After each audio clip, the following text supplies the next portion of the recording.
Oh my god, I'm so sorry. Alright. Whatever, I was just checking out a package I just received. Or had to go to the post office to receive, so. Welcome, one and all, to the stream. I appreciate you all being here. So, you may be wondering why I did not do Dead by Daylight yesterday. Main reason I had an appointment, and it was during, I guess, the day and all that. And well, how do I say it? I was also planning on how to go to the post office and all that. And I figured out what went wrong with my package, my previous package. Let's just say, essentially, I do my route, the one of the routes, which my house is included on, does not have an official carrier, or like someone dedicated for that route, because they retired fairly recently, probably like months ago, and well, that's why I wasn't able to receive my package.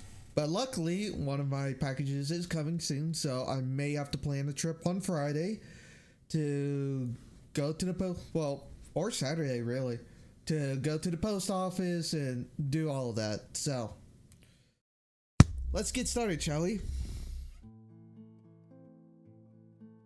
First of all, we go to the gaming, and then there we go. So I will say one small thing. Art course. Alright.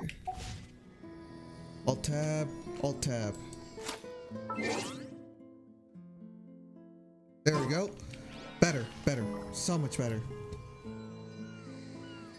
No. We're not checking them out, Paimon.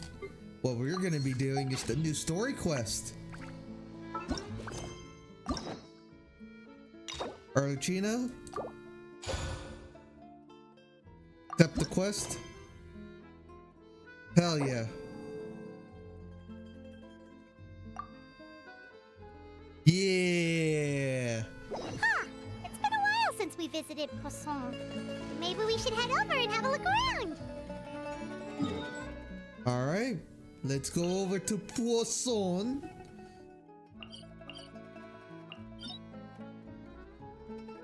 Oh, alright. So, when we last left off, what story quest was it? I forget.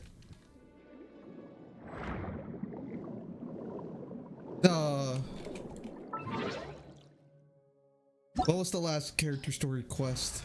Oh yeah, Xian Yun.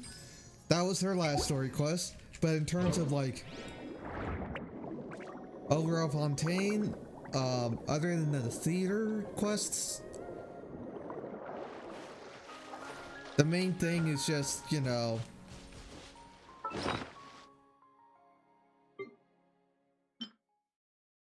wait, use this.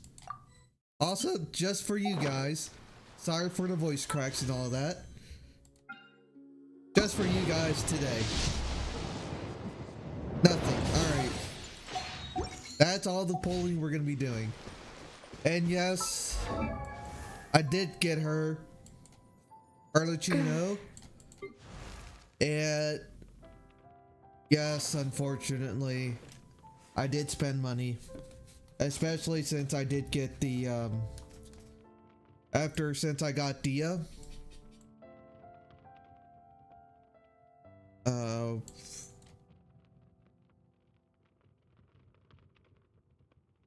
Daming.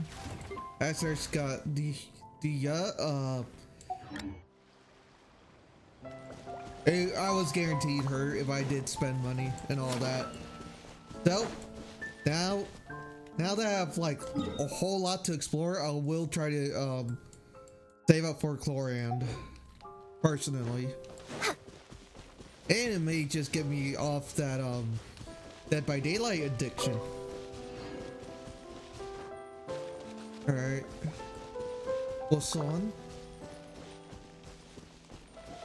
We're probably just gonna see how, you know, rebuilt it is and all We're that. way behind schedule.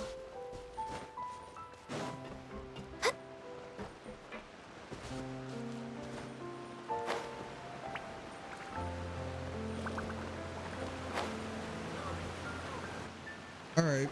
What do you have for us? Hey, traveler. Lenny. Paimon. Lenny.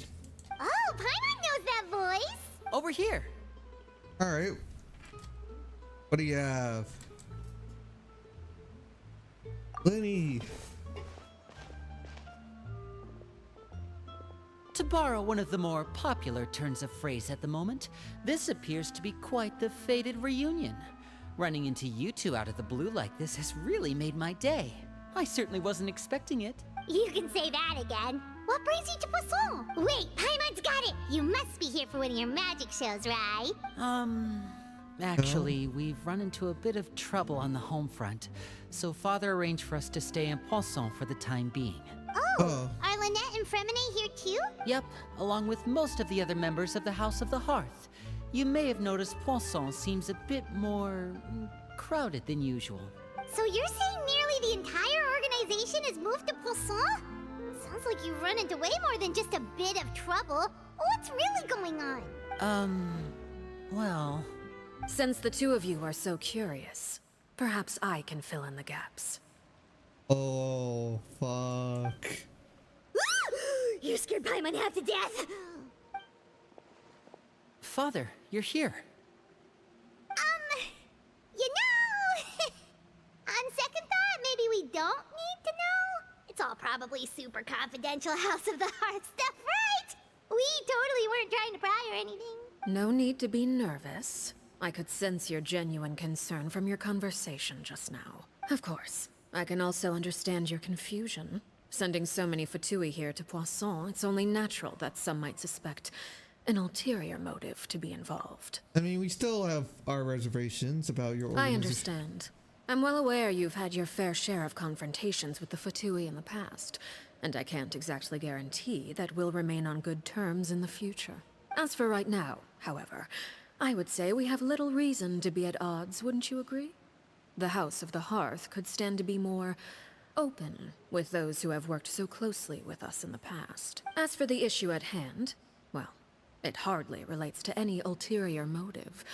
To be frank, it all stems from a certain rumor circulating around the House of the Hearth. It's an internal matter. What sort of rumor? A rumor that a certain phantom child is hiding away in the House of the Hearth. Some sort of ghost story, A maybe. phantom child? Ooh, just hearing the name is giving Paimon the creeps. A spirit that should have long ceased to exist is lurking in the shadows of the House of the Hearth. So I decided to bring the children to Poisson before continuing to investigate the situation. I expect I should be able to track down the spirit fairly quickly. After that, it's just a matter of resolving the situation, if you A will. rat, I guess? It shouldn't be much trouble at all. Bugged? If you're curious, or if you still have some concerns, it might be advisable to stick around for a few days.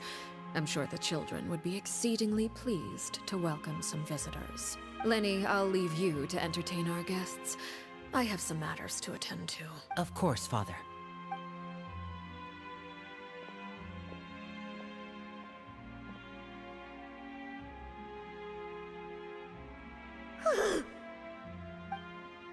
Can't help but feel intimidated during the conversation with the knave.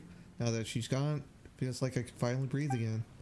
So he also suggested that we stick around for a few days, but why? It has long been a dream of mine to invite you to our home and introduce you to my other siblings. You're quite well known in the organization already.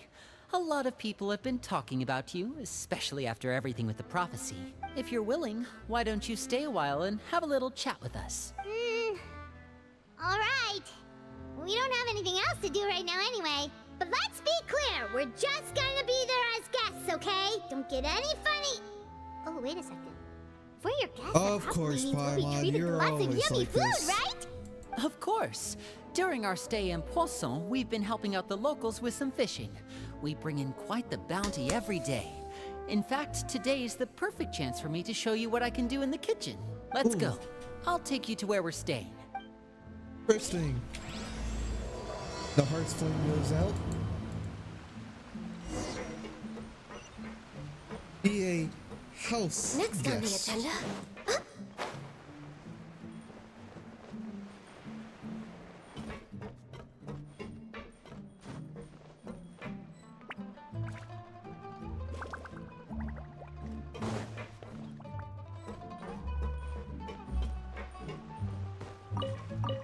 Right? Everything's.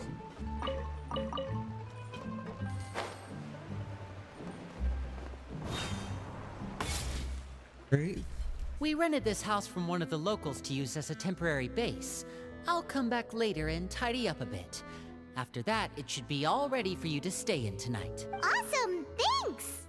So, where are we off to now? Well, when I happened to run into you two earlier, I was actually in the middle of distributing some supplies. With this many people staying in Poisson, we have to bring in outside supplies every now and then.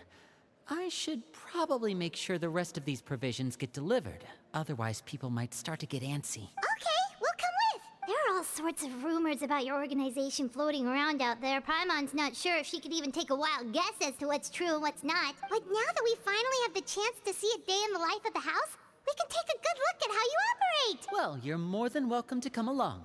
Just follow me. Right?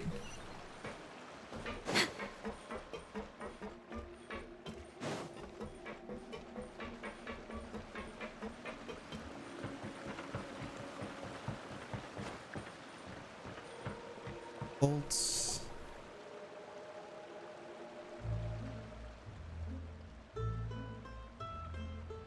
Linny, you're finally here. The supplies. I'm assuming you've... Brought them with me? Yep, here you go. Hello? Something caught your eye? It's the Traveler and Paimon! No way! Yeah. Come here, everyone! Hurry! The Traveler and Paimon are here! Very grateful. One at a time, please. Don't crowd around them all at once. We don't want to scare off our guests now, do we? Oh, it's all right. Gotta say, Paimon didn't realize we were this famous. Of course! Father and Linny have told us so much about you. Father told us about how you helped Linny. According to her, you're a trustworthy friend. And as far as she's concerned, that's pretty much the highest compliment we've ever heard her give. As you can imagine, everyone's been very curious about you. I heard the Traveler is so strong that he can move a mountain with his bare hands. I heard Paimon eats so much that she can clean out the entire pantry at Hotel de Boer in just 3 days. Okay, that one is more than likely true. Wait a second! That's the rumor you heard about Paimon? Oh, not cool at all! Mine's also a bit Oh of wait! When guests visit, you're supposed to give them gifts and stuff, right? Oh, we don't need something like that. Besides, we don't have anything to give to you. Come on, we insist. I can give you some of my new potions. Just pick your poison. And by that, I mean medicine or actual poison. I've got both. Huh? Or maybe Shaplo can teach you guys about stealth. He's super good at it. He's never been caught. Ah, now that's not a bad idea. I know you usually prefer to fight head-on, but it never hurts to expand your bag of tricks, right? When it comes to eliminating your enemies, staying quiet can go a long way. Trust me, I would know. Oh, I would like to I was know. poisoned not too long ago, and I'm still dealing with the after effects. So I'm not quite as good as I was before, but I can still give you some pointers. Wait. When you said gifts, Paimon didn't think you meant poison and stealth tactics. But those are the best things we can give you. You don't like them? Ooh, how about this? Tell me the name of someone who really annoys you, and we'll teach him a lesson for you. Dangerous suggestions. Sorry. All right, Fold Selwar. I think that's enough suggestions for now. When it comes to being a good host, it's the thought that Holy counts. shit. Oh no. You don't need a physical gift to make our guests happy. In fact, pestering them with suggestion after suggestion might make them more annoyed than anything. I would say your enthusiasm has certainly gotten across. Really? Absolutely, we definitely feel Awesome! It's been so long since we've had guests to play with. there's anything you need, just let us know. Yeah, especially if it's poison or something. I've got all sorts of potions for that. Well, we'll talk to you all later. We've still got Dude, supplies to this distribute. is so valuable. You're literally like missing the opportunity. All right, these are tactics we can use against them. All right, see you later. Oh, definitely, you know. Bye! Right. Lenny, about all that poison and stuff tactics talk just now. Scared you, did it? That kind of talk comes with being part of the House of the Hearth. When Foltz was really young, he strangled all of his family pets, just out of curiosity. He was labeled a dangerous problem child and was abandoned by his family. Oh. Elwar has an unnatural obsession with potions. Father has forbidden her from trying all the different concoctions she comes up with, but she still tries to test them in secret. You really have to keep an eye on that one. Chaplot is around my age. While I'm mainly responsible for collecting intelligence, he handles surveillance. He's very passionate about his work and has no reservations about taking on some very difficult missions. I know you two probably aren't used to that kind of talk, but I can promise you they only had the best of intentions. Things like stealth tactics and developing different poisons, they really mean a lot to them. They were just trying to share the best of what they could offer, that's all.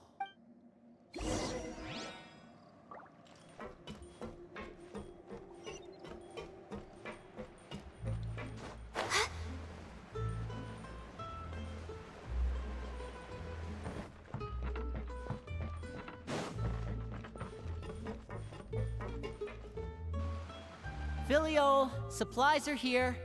Thanks. And who are these two? Outsiders? Allow me to introduce you. This is the Traveler and Paimon. Yo. Oh, you're the famous duo I've been hearing so much about. It's nice to meet you. I heard you've traveled to all sorts of places. Is that true? Of course, we're making our way all across to that. Oh, good for you. I don't like that look. You must be pretty familiar with Fontaine by now then. Have you seen the new opera that started running recently? I think it's called... The 4,000 Thieves? Oh, this is the first we've heard of it. It seems like it's going to be fantastic. From what I've been able to tell from the posters, anyway. You should definitely check it out if you have the time. Oh, and there's The Blind Maiden, too.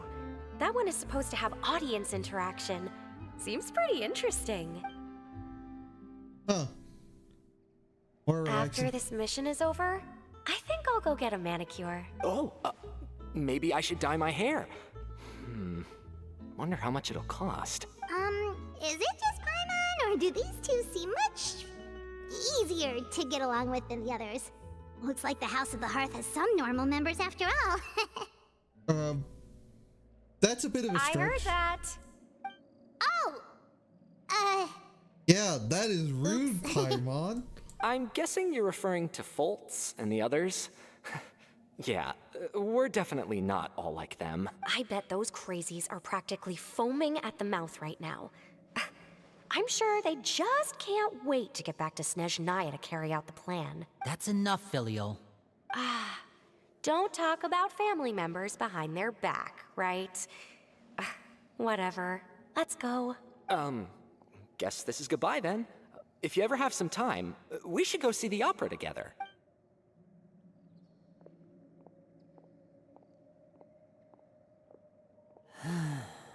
Well, that's it for the supplies. We should probably head back as well.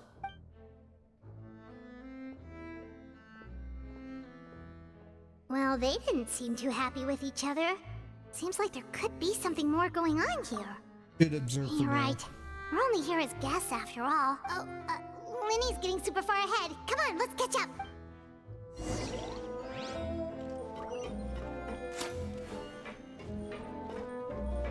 We're way behind schedule.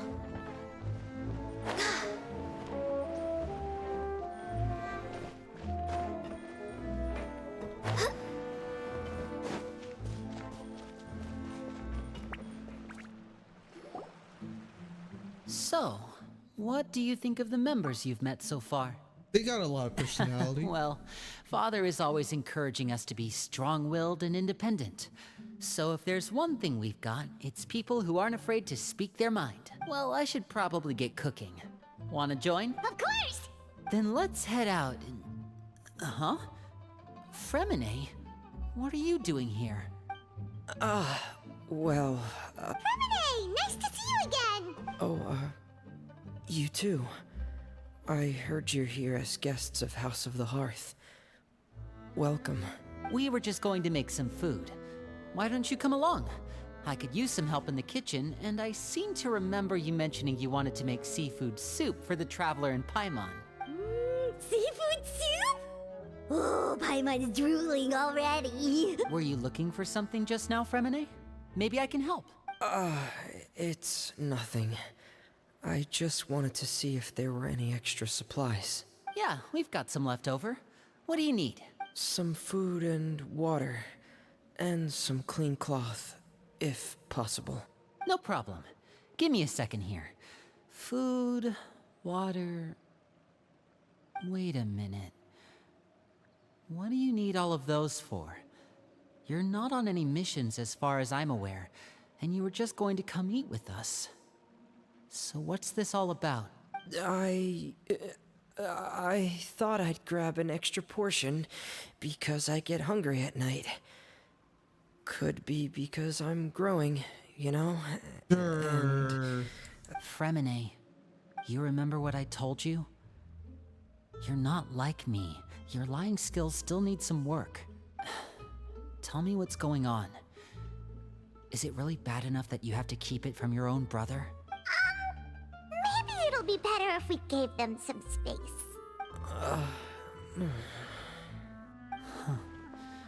This is the first time I've seen that kind of look on your face. Whatever happened, does it have something to do with Father? yes.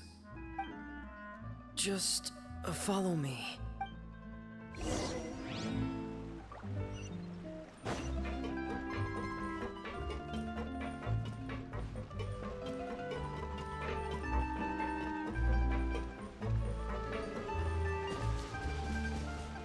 Huh.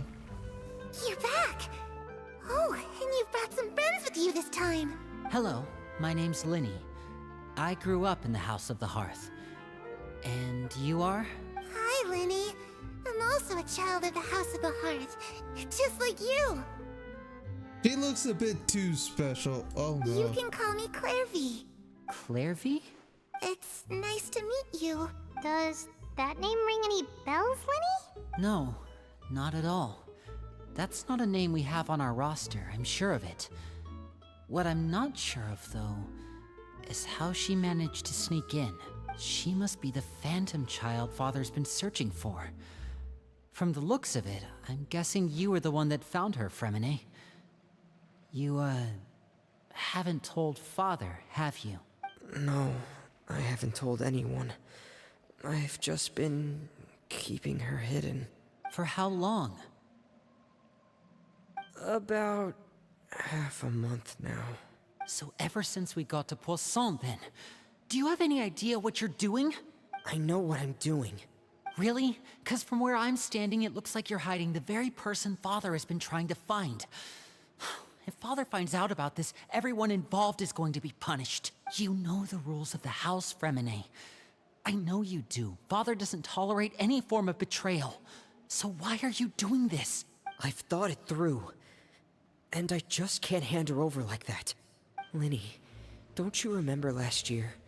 Sheplo nearly died after getting poisoned during that one mission. He wasn't able to get back before the poison started taking effect, and not a single person was there to help him. That night, while I was sleeping, I heard a voice telling me to go save him. I opened my eyes, but I couldn't find the source of the voice. I thought maybe I was just hearing things, but I went to look for him anyway. Luckily, I got there with enough time to save his life.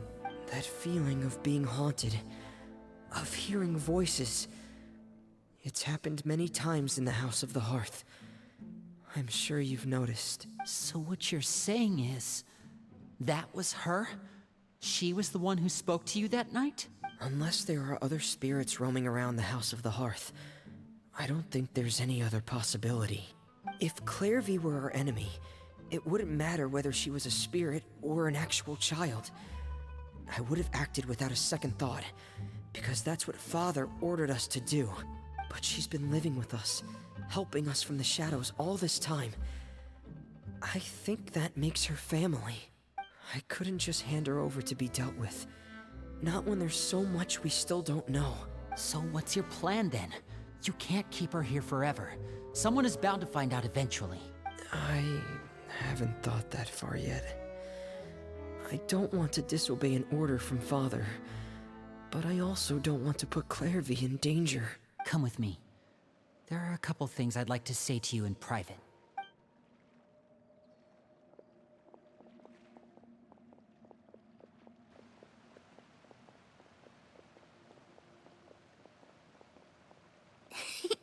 Those two sure care a lot about each other. Well, they got a funny way of showing it. From where Paimon was floating, it sure seemed like they were about to bite each other's heads Or off. like Lenny was about to just straight up murder Fremine. No way. They have a really deep bond. I could tell right away, because I also have a friend like that.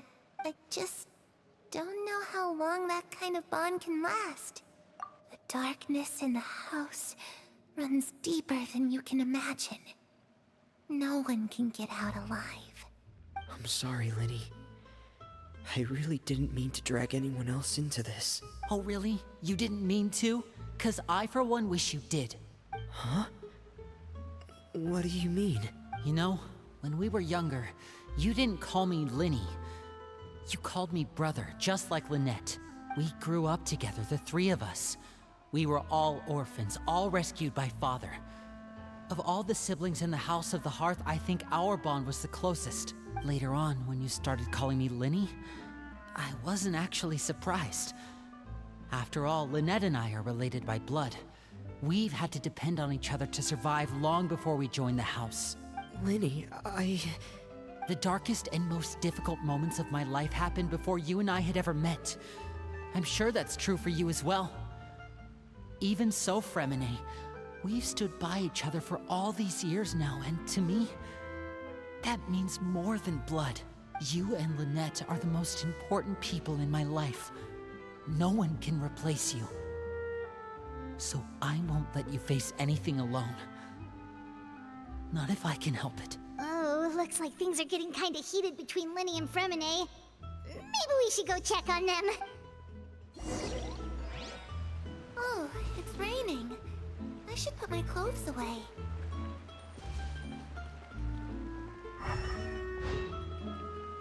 Oh. Perry? Huh. Looks like she's not here either.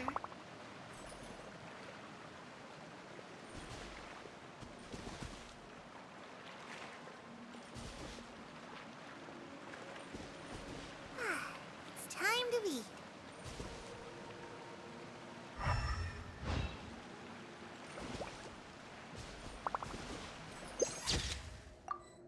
Yeah, this is way too much of a character design. Too much detail in the character design to be just some random nobody. Hey, you two! Hope we aren't interrupting anything. Like a fight, or... Oh, wait a minute, Fremine.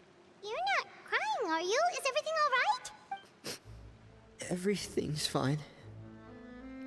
Thanks for asking. Well, we're all friends here, right? We've been through so much together, so if there's anything we can do to help, just say the word. It's just a small family dispute. It's not something our guests should trouble themselves with. In fact, it might be better if your stay ended here. Sometimes having guests around can come in handy. What are you getting at, Traveler? When guests are around, families are often on their best behavior. And any disputes are less likely to escalate. That's what you're trying to say, isn't it? Exactly. Just... Thank you. I was really hoping to keep you out of it. But even if I could think of some other reason to turn you away, I'm not sure I could convince you. I know things could turn dangerous, so I promise you this. From now on, I'll protect you like my life depends on it. Me too. Well, back to the matter at hand then. If we don't plan on handing Clairvy over to Father, then our only other option is to solve the mystery of her identity before Father is able to track her down. That means finding out where she came from and what she's doing here. Then we can send her on her merry way and pretend like none of this ever happened. I've tried that already. And? And... nothing. I tried taking her somewhere really far away, but... after some time, she just reappeared. She even came with us all the way to Poisson. It seems like wherever the house is, she follows. I don't know much about spirits. Do you two have any ideas? Let's see here. Paimon remembers hearing something like, if you fulfill a spirit's last wish before they died, they'll let go of whatever's keeping them here and return to the ley lines. Oh, it's just that Paimon doesn't really remember where she heard that, so it's not guaranteed to work or anything. Well, sounds like it's worth a shot. Guess that means we should go ask her about her wish. But first, Fremine, I need you to promise me something. What is it? I need you to promise me that this will stay between the two of us. We're the masterminds behind this whole thing. No one else gets involved. Can you do that for me? Of course. I promise. All right. Then let's seal the promise just like when we were kids. Fist bump on 3. Ready? 1, 2, 3. Hell I yeah. swear. Lynette.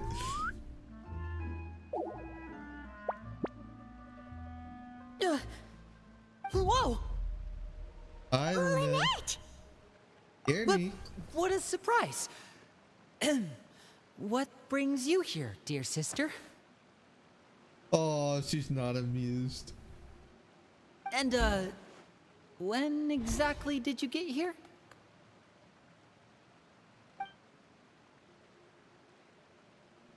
Oh.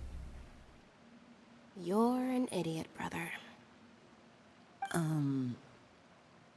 And you too, Fremine.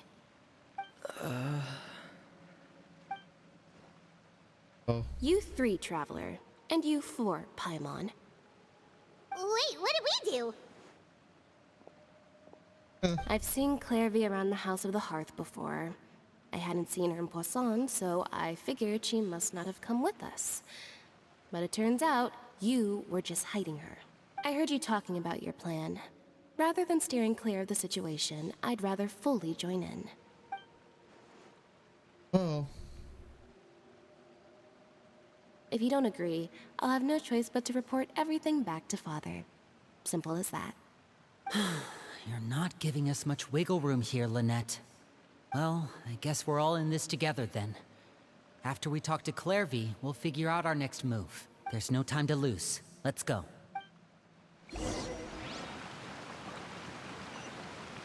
Bins.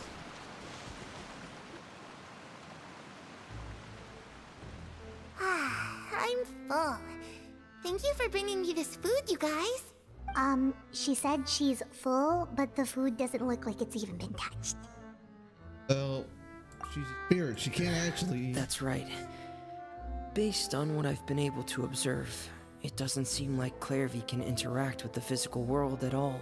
Still, when she's presented with food, she'll always linger around it for a good little while. Maybe, in her mind, she really is eating those things. Does she know that she has already passed away? I've tried to ask her, but she didn't answer. My guess is that she's just as confused as we are. Or maybe she couldn't understand the question at all. Clairvy, if you've got some time, I'd like to ask you a few questions. Sure. Oh, another new friend. Hi, I'm Clairvy. Hello. Clairvy, how did you join the House of the Hearth? Huh? Isn't it the same for everybody? The knave brings you here and then you can't leave. It's just that your name, it's not on the roster. And I've never seen you before. The roster? Oh, I get it now. I think there might be some things you don't know about this place. The people in charge, they're not as nice as they look. They say they keep a roster, but it's not complete. There are a lot of people who aren't on it, and never will be. In this house, some people are family, and other people are just test subjects. Those kinds of people aren't ever going to get a place on the roster, unless it's the roster of people who've been executed. Wait, does that mean the knave... She... I think it's probably the previous one. Is there anyone that can vouch for you? Perry, she's my best friend. She's the only one I trust in this place. Have either of you heard of that name before? No. Me neither. Clairvy, Perry. Neither of those names are on the roster. But it seems like she's telling the truth. Either that, or this kid's already got a bag of tricks bigger than mine. Maybe we should try a different approach. Clairvy, do you have a wish? A wish? It can be anything you want. Just imagine. It's your birthday, you're blowing out the candles, and your wish is...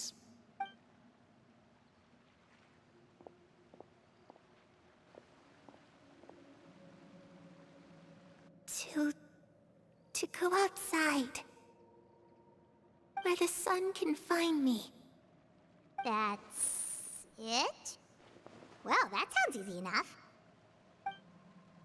The darkness in the house runs deeper than you can imagine. No one can get out alive. Can't be this simple. Okay, time to divide and conquer. Listen up. I've got a plan.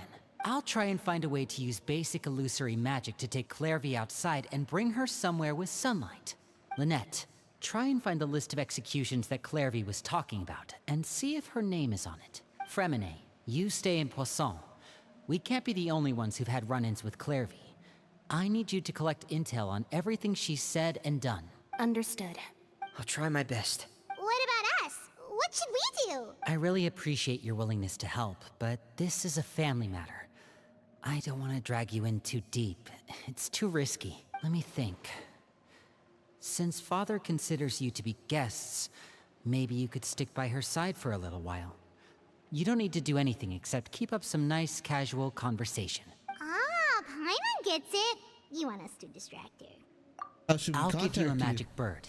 If Father suspects something, all you need to do is release it when she's not looking, and it'll alert me that something's wrong. Of course, that's only as a last resort. If Father doesn't seem to notice us, there's no need to make contact. We'll reconvene here tonight after all's said and done. If the worst-case scenario happens and we're discovered, just tell Father everything. We're not going to let our guests get punished for our own actions. That's where we draw the line. You too. Okay, this is where we part. Father should be at the beach nearby.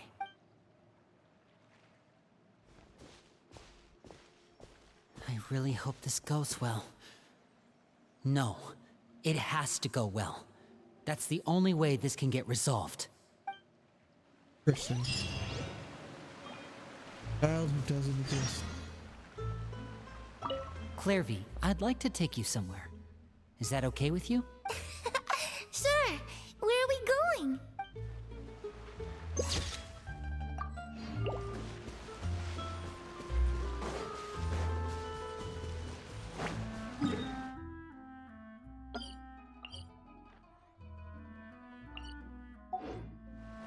Focus mode.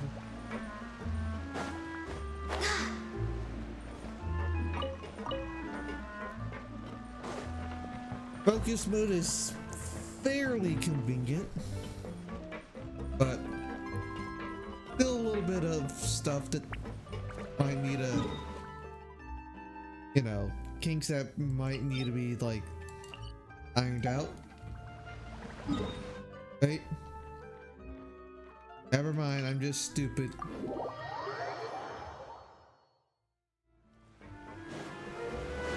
I forgot to zoom in.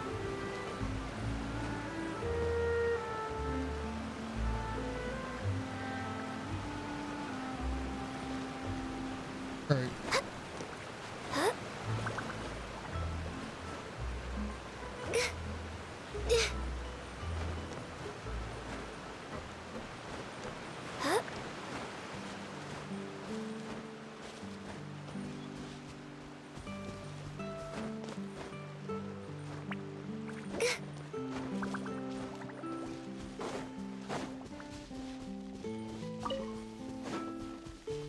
Tartaglia.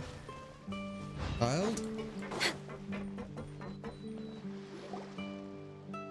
It's the knave and child. Hey, aren't you supposed to be in Snezhnaya recuperating? What are you still doing in Fontaine? Oh, it's you two. I didn't expect to run into you here. I was unconscious for quite a while after the fight in the Primordial Sea. After I woke up, I realized I was being taken back to Snezhnaya, and well, I couldn't have that now, could I? Not when I've still got unfinished business here in Fontaine. So, I mustered up all my strength and made the journey back on my own. What sort of unfinished business are we talking here? It has to do with Skirk, my master. I really wanted to meet up with her, but by the time I got back, she'd already left. I still have so many questions for her. Without any other leads, all I could do was ask the knave to help me track her down. She must have left behind some traces from her time in Fontaine. Oh, okay, so have you found any clues? Unfortunately, no. While the House of the Hearth is adept at collecting all manner of intelligence, certain existences can still manage to escape our purview. Yep. Like, what are you gonna do? Open a portal to another dimension? Basically, unless Master feels there's a need to meet with me, she's not going to be found. But that problem has an easy fix. I just need to become stronger, and then... Paimon thinks you should focus on getting better first. The worst of it is over. It's all thanks to that one kid from the House of the Hearth. Elwar, I think her name was. She gave me a bunch of random potions to drink. They didn't go down easy, let me tell you. Pain and chills all over. But they really did help speed up my recovery. And that's good, because it looks like I really do have to head back this time. The old man's been putting the pressure on me. He sent someone to tell me I'm needed for some sort of project. Project Stuja? Yeah, that's the one. I heard Regrator's involved too. I'm not looking forward to having to listen to all his monologuing, that's for sure. Hey, maybe you could think of a way for me to stay in Fontaine for a little longer. Helping Linny and the others brush up on their fighting skills would be far more interesting. If you and I could spar, that would be even better. I've been waiting for a chance to see you go all out. And what a sweet little daydream that is. But I also have a role to play in all this. I'll be leaving Fontaine shortly as well. Besides, considering how little they see fit to step outside the homeland, being called on to return to Snezhnaya by such illustrious dignitaries, what a great honor. Wouldn't you agree? One I could do without, I'd say. Is it just Paimon? Or does it kind of seem like they're...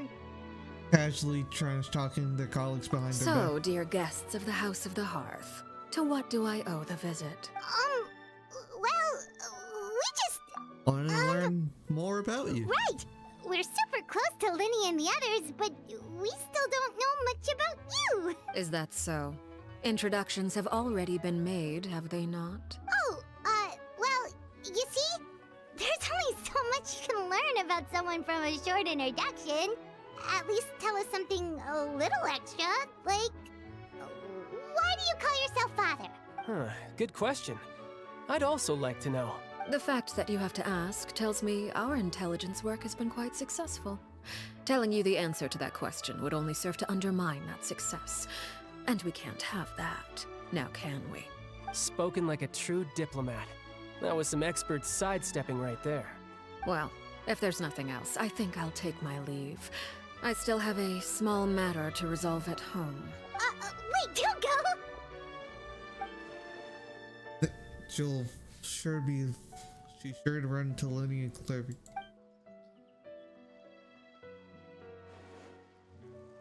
What about that House of the Hearth? What does the organization mean to you? I'd also like to hear the answer to this. I've met some of the members of your organization, and they all seemed like really good kids. They actually reminded me of Tonya and Tusser, which, by the way, if you ever betray them, I'm just letting you know, I won't let you off easy. And why would I betray them? Well, you've already betrayed the House of the Hearth once, haven't you? At least, that's what I heard.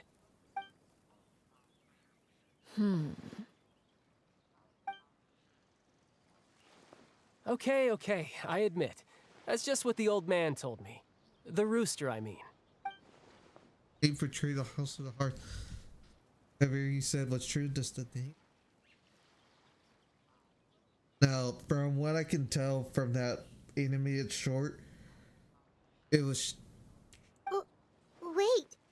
Did you really do something bad to those kids? Never mind what I've done. I'm more curious as to what the mighty rooster had to say.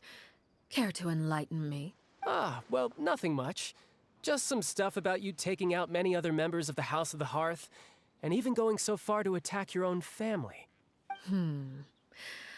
I see. Oh, based on your reaction, I'm guessing it's all a bunch of lies. Hardly. I don't appreciate his particular turns of phrase, but I suppose he didn't say anything untrue. Although, it would be more accurate to say that there is a certain level of prejudice involved, but I don't intend to clear that up just yet. Prejudice has a funny way of concealing the real truth behind certain things, an attribute that I find to be quite advantageous. Call yourself a Fontainian, for example, and people will assume all sorts of things, when the real truth is that this is simply the land where I was raised. Huh? You're not actually from Fontaine? But then why did you try to help out with the prophecy and everything? I was trying to protect the children born in Fontaine. Claiming that I myself was a Fontainian simply made it easier to operate. People would hardly suspect a fellow Fontainian of having any ulterior motives. Who wouldn't want to save their homeland after all? The primordial sea wouldn't have any effect on me, but it would have caused great harm to the House of the Hearth. Well, you wanted extra information, didn't you? There you go. I hope that satisfied your curiosity. Probably only revealed that in order she's trying to avoid talking about her past. So, you stayed in Fontaine for the kids. I guess I was wrong to believe you'd betray them. Apologies. Looks like I was holding on to some prejudices myself. Good. Like I said, I like it when others have misconceptions of me. Actually, while I was recuperating at the House of the Hearth, there was something else that really caught my attention. I heard that members always resolve disputes and arguments with a friendly spar, and the loser has to back down. Seems pretty cool if you ask me. Would also give them plenty of opportunities to hone their skills. Well, that's only a recent development. In the past, such spars weren't nearly so friendly. The losing party would lose everything, including their life. They were that high stakes? Whew, at least that's not a thing anymore. Well, the current atmosphere's not half bad. I'm a bit jealous, actually. You've got so many family members around you, and you even get to live with them. Having a lot of family around means dealing with a considerable amount of bickering and scheming. Once Tonya and Tusser enter their rebellious phase, I'm sure you'll understand. Just imagine.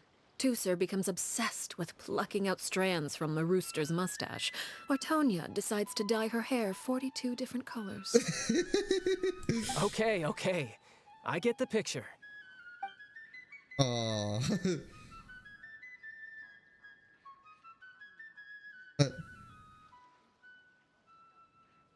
Well, would you look at the time? I should probably get going. Traveler, Paimon, I'm not sure where our paths will cross next, but the next time we run into each other, we should definitely try and find some time to spar. conversation we can have when you look less like you're gonna keel over. All right, all right. Well, thanks for everything, Arlecchino. No thanks necessary. You also played a part in obtaining the Gnosis. I would say we can call ourselves even. I like the sound of that. Well, I'm off. See you all some other time. We should probably get going too. Do you want to head back with us? Oh? You want me to leave so soon? Oh, well, you see, She sees right through. I'm rather enjoying the evening breeze. If you don't mind, I think I'll stick around for a bit. I have some things to think about. Apologies for not attending to you like a proper host. Please forgive this slight. I do hope you'll have a pleasant stay. we managed to keep her distracted until nightfall. Good thing Child was there to keep the conversation going. You don't think she suspected anything, do you? She does. I wonder if Liddy ran into any issues. Let's hurry back and see how everything went. Oh? You decided to stay a little longer? Let's take in the ocean view together, then. Aw. That's nice.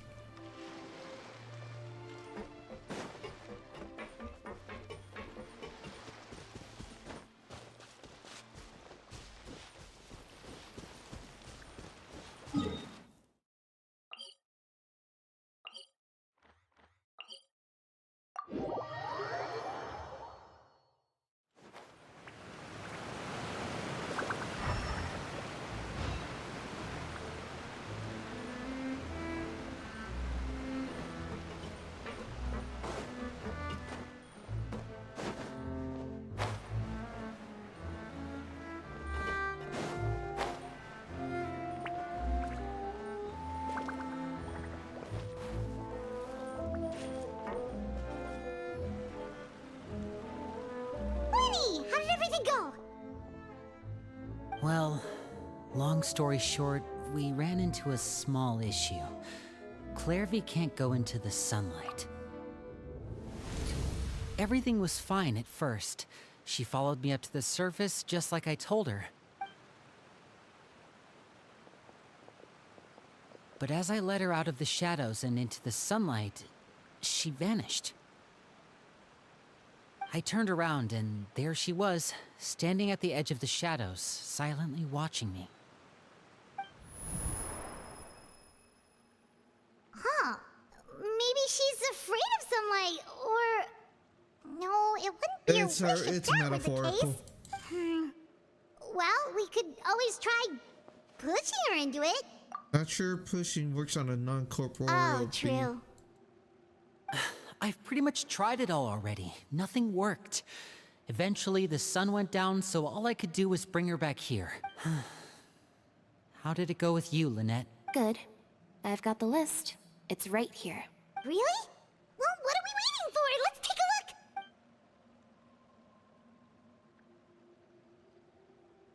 Oh, that's a lot of pages.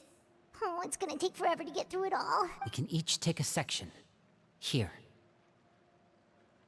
La Pouillade, Landois, Chambert, Horaire. Horaire.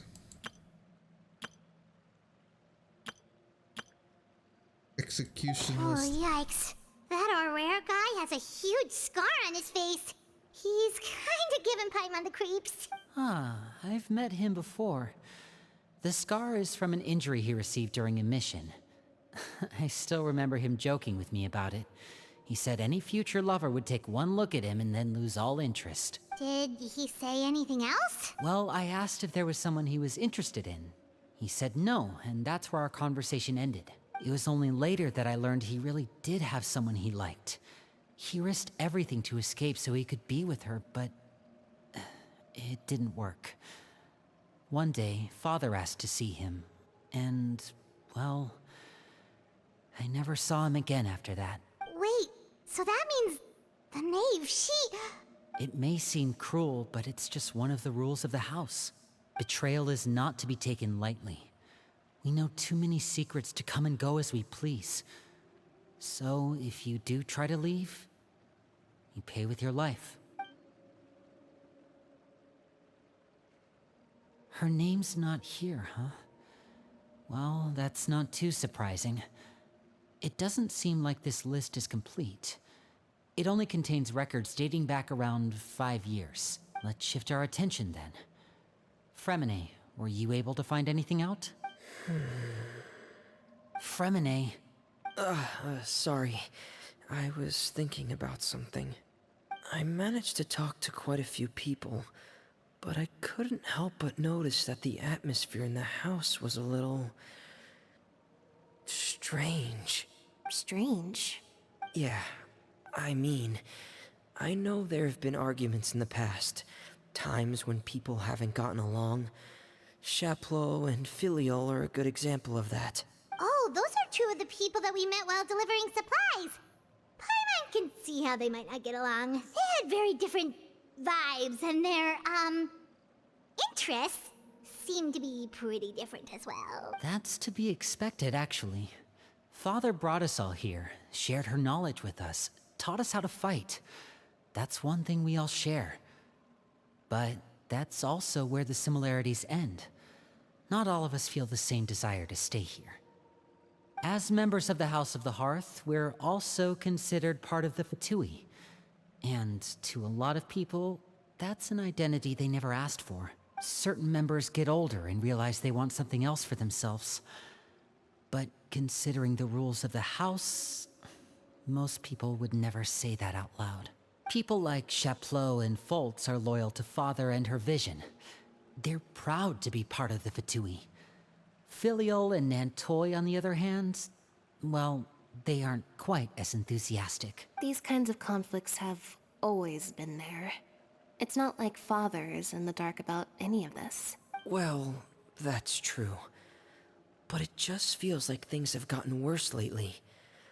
Filiol and the others, it seemed like they were meeting in secret to talk about something. I can't say for sure, but I think they've met Clairvy. You think she's been inciting them to act out? No, not exactly. But I wouldn't be surprised if she said something to them about the darkness in the house and how deep it runs. She's told me about it before. Experiments being run on children. People being used as pawns on the battlefield without so much as the strength to survive. And they just believed all that? Without any evidence? Clairvy's words probably gave them the excuse they were looking for. Whether they actually believe them to be true is secondary. This is all because of Project Stuja, isn't it? Whoa. Hold on a second. What's this Project Stuja all about, huh? This is the second time it's come up now. Sorry, but I'm not sure of the details either. I only know what Father has told us, which is that it's something the Rooster and Regrader have been working on together.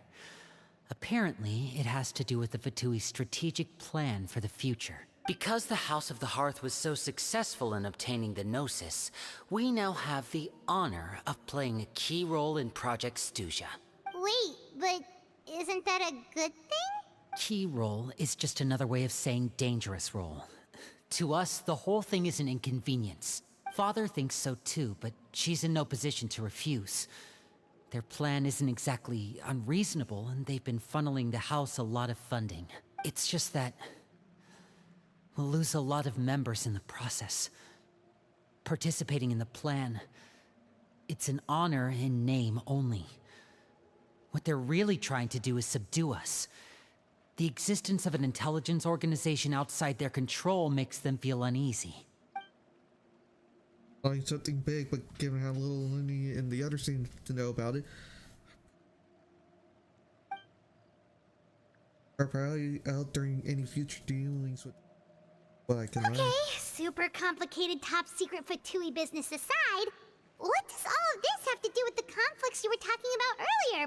Paimon doesn't get the connection. External pressure has a way of exacerbating internal strife. You can't overlook the power of fear either. People are afraid of dying, and that fear is often the impetus for a lot of stupid decisions. I thought resolving the Clairvy situation would make everything go back to normal, but it looks like things are more complicated than I thought.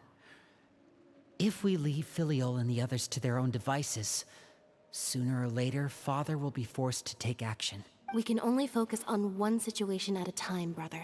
You're right. Even if we confront Filial and the others, it won't do any good.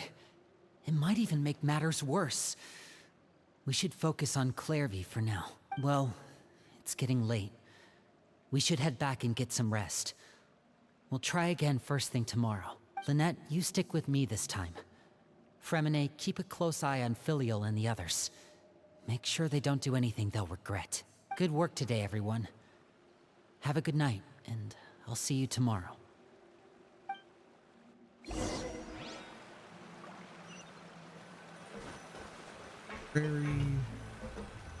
Variations.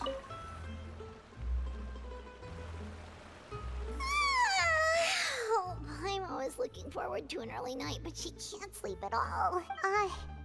Hey, you don't think the knave will be too angry with Linny and everyone if she finds out about all this, do you? She's even scary when she smiles. If she were to actually get angry... Ooh, you have to protect Paimon if that happens, okay, Traveler? And just hide behind me. Trust is effort, Traveler. Look! Look over there! Quick! Let's catch up with her before anyone sees!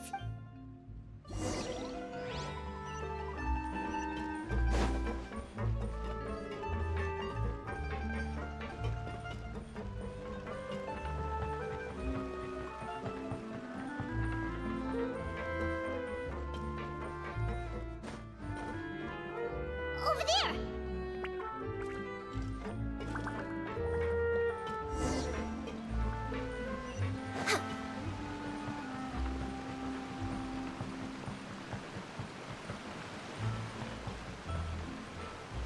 Oh, where is she going?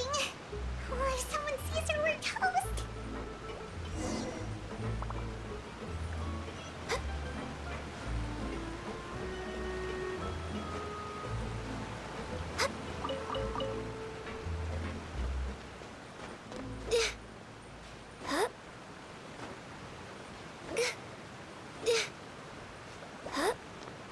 Oh, look! She stopped! But I love...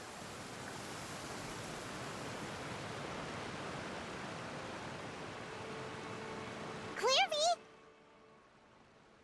Shh! I opened the window while no one was looking. Look how pretty the outside is. If only I could have more than this. You probably think I'm being silly, huh? All this hopeless resisting? It's better to dream of what I could have than try to make it a reality, right? Please, help us get on the same page here, Clary. We need you to tell us what you know. Can you do that? Sure. Although, after you hear all this, I think you might regret that decision. Everyone in this family is nothing more than a tool. Something to be used and exploited. We're all expendable. Including me. As long as you're useful, you get to stick around. Lose your value, and you're handed over to the doctor, experimented on, and given a fate worse than death. I've seen it happen again and again, and I've had enough. You're saying the knave did all that? It's just, that doesn't seem like something she would do. She's scary and all, but it seems like even she has lines she wouldn't cross. I knew you wouldn't believe me. Everyone thinks she's a good person. They all think of her like a real mother. Mother? But she doesn't deserve that title. She's disgraced it and tarnished it. And if I had things my way, I'd never see her again. If only Perry were here, she'd understand. Perry. There's that name again. Also, Paimon's getting a strange feeling. It almost feels like she's not really here with us. Paimon can't tell if she's actually talking to us or if she's mistaken us for someone else.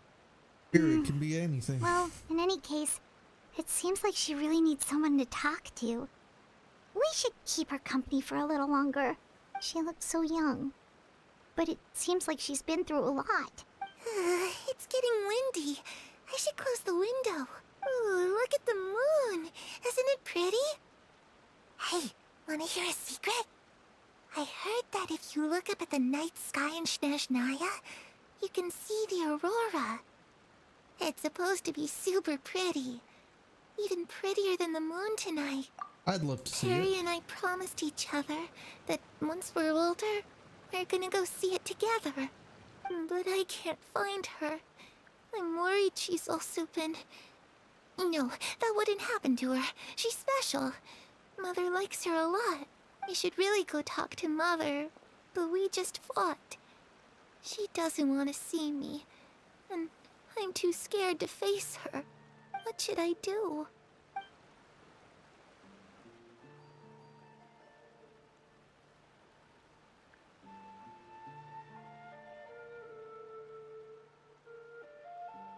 Back to herself. Paimon really doesn't understand what's going on with her. Well, let's head back. We've got an early morning tomorrow.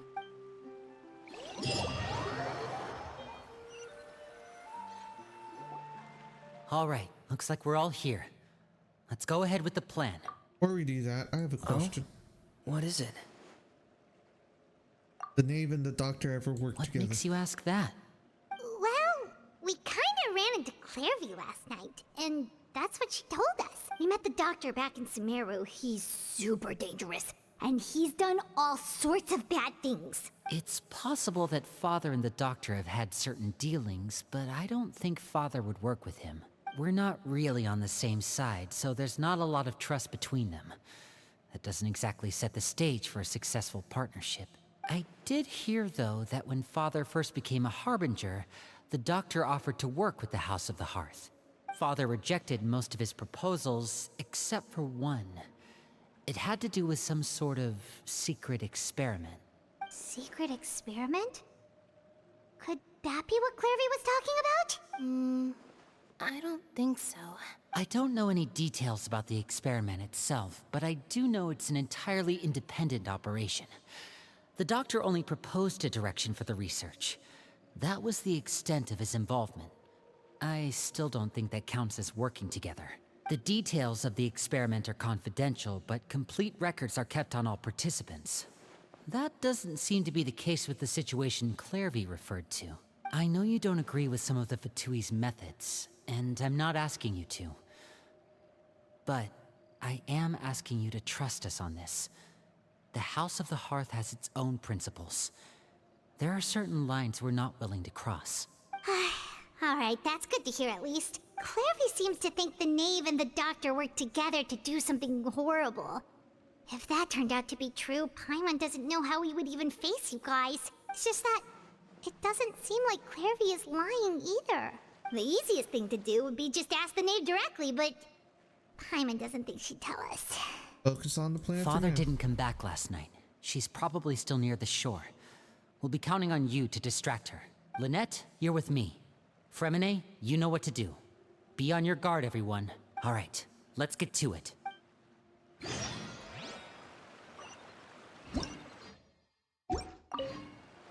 Where are we going today? Let's try somewhere further away this time.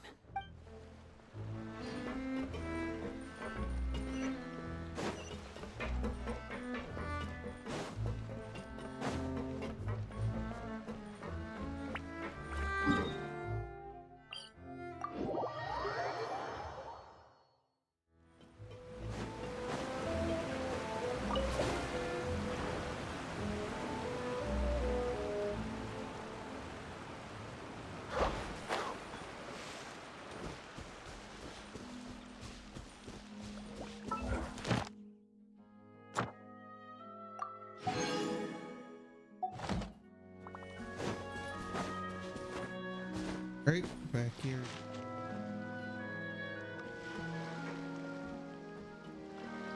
Ah, it's you two again. I must say, you look a bit pale. Did you have trouble sleeping last night? A little. Perhaps if you had less on your mind, you'd be able to absolve yourself of such troubles. So what are you planning to do now? Catch up on some sleep? Or should I give you some time to rack your brain for a topic to discuss before I ask any questions? although I must profess to being curious. Without child here, how do you plan on distracting me? Us? Distract you? A good one. No. But no, we were just here for a chat. No. Looks like you could have used some extra time to think. No matter. If you don't have any other plans, why don't you accompany me somewhere? Don't worry. I'll be sure to steer clear of any scheming children. The ocean breeze is sure nice today. No, everything. Children always think they can hide things from the grown-ups. But nothing gets past me. Least of all a little scheming. I think I'll let them have at it for a little longer. I can be very patient. Well, I'll leave you to think things over. If you're so inclined, meet me outside the Palais Mermonia. Good things come to children who do as they're told.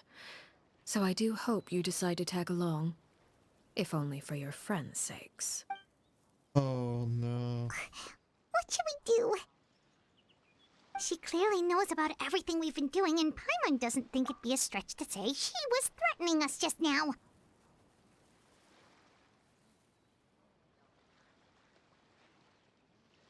Oh, good idea. Hopefully he sees it in time. Well, we should probably head to the Palais Mermonia. Paimon doesn't want to find out what happens if we don't show up. Based on what the knave was saying just now, it sure didn't seem like it'd be anything good. Really don't have any other options, but I guess all we can do is just take it one step at a Okay, then we time. probably shouldn't keep her waiting. It seems like Linny and the others are on thin ice, so let's do our best to not get them in any more trouble. I have always had this feeling like, yeah, she knew it. Especially because Paimon's poor acting.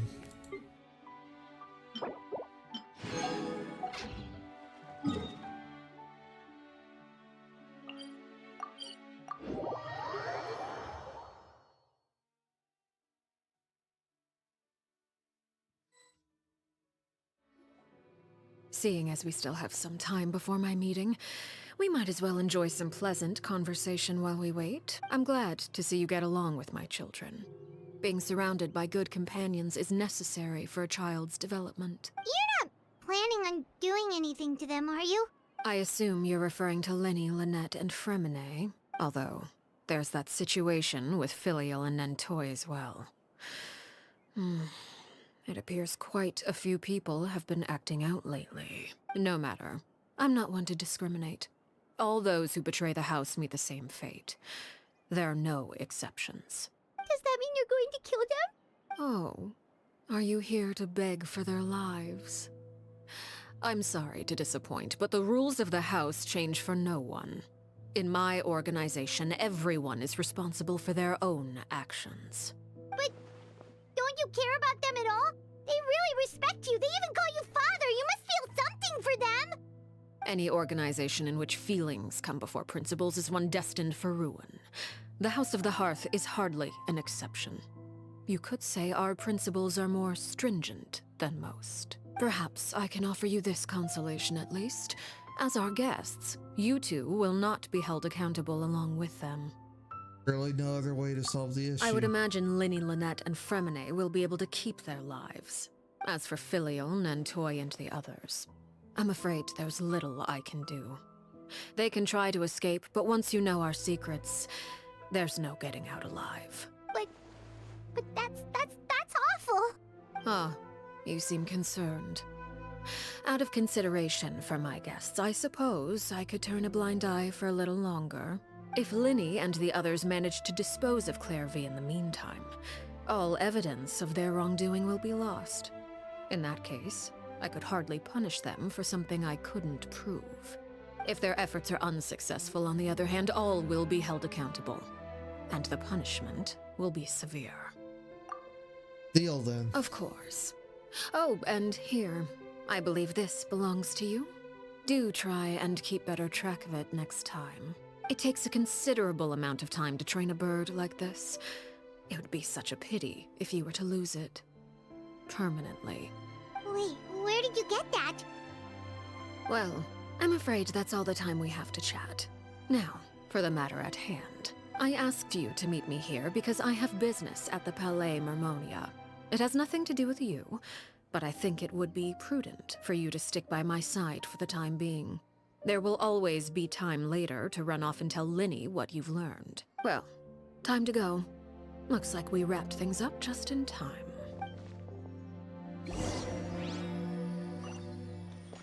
Holy shit. Next on the agenda.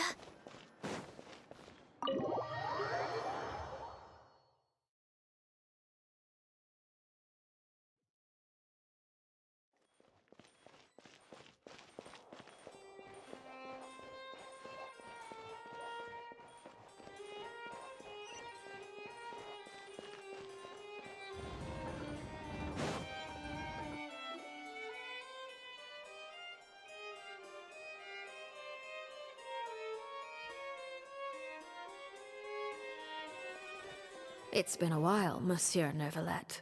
I must say, I wasn't expecting my meeting request to be approved quite so quickly. The Palais Mermonia operates with an efficiency worthy of admiration. It is only right that an esteemed diplomat such as yourself should be afforded the proper level of respect. Although, if I may speak plainly, I must confess that I did not anticipate we would have the occasion to meet again after presenting you with the Gnosis. I see you've brought the Traveler and Paimon with you as well. If I may inquire as to the purpose of your visit. I'll be departing Fontaine shortly. There is, however, an outstanding matter that I would like to see resolved before I go. It requires a rather lengthy explanation, I'm afraid. So I took the liberty of explaining everything in this proposal. Please review it at your leisure, Monsieur Neuvillette.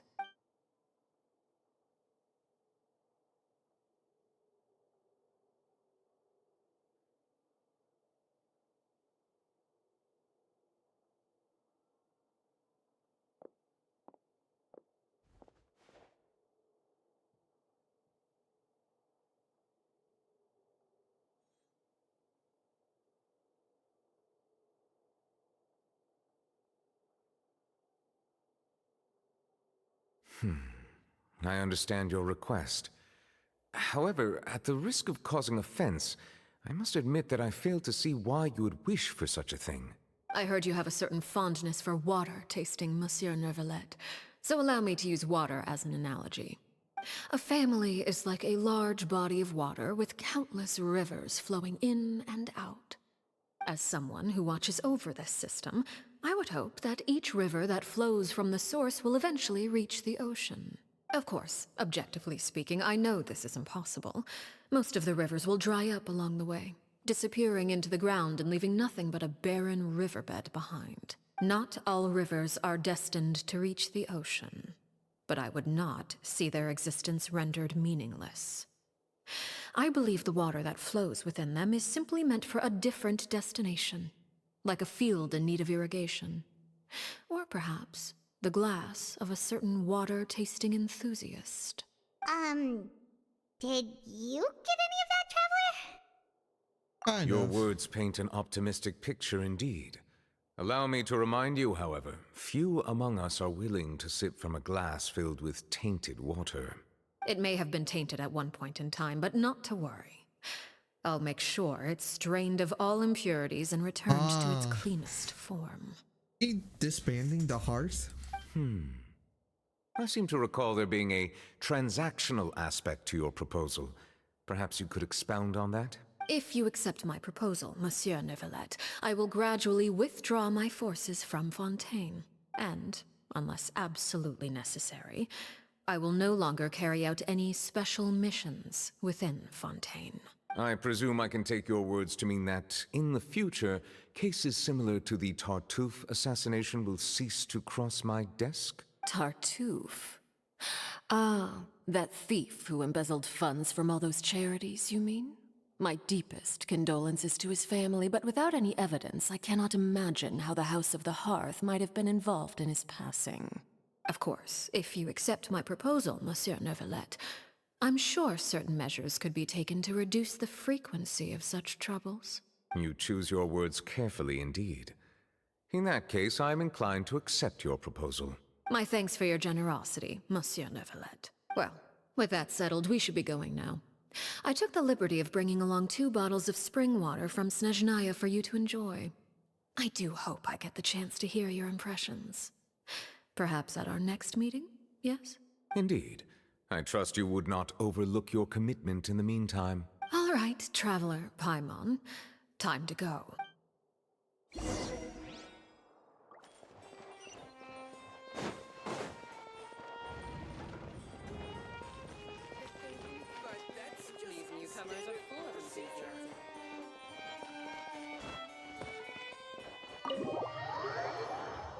Alright. Might be disbanding it. Something of that sort. So, what exactly were you talking about back there? Paimon only heard you mention some rivers, a large body of water, and then some kind of irrigation scheme. You really want to know? I would imagine there might be more pressing concerns at the moment. Lenny, Paimon really hopes everything's going okay. Oh, Paimon recognizes that look. You've got your thinking cap on, don't you, Traveler? Didn't seem to be joking earlier about punishing those kids.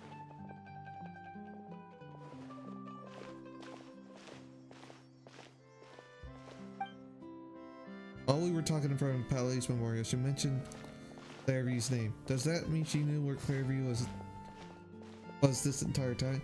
Maybe she anticipated how.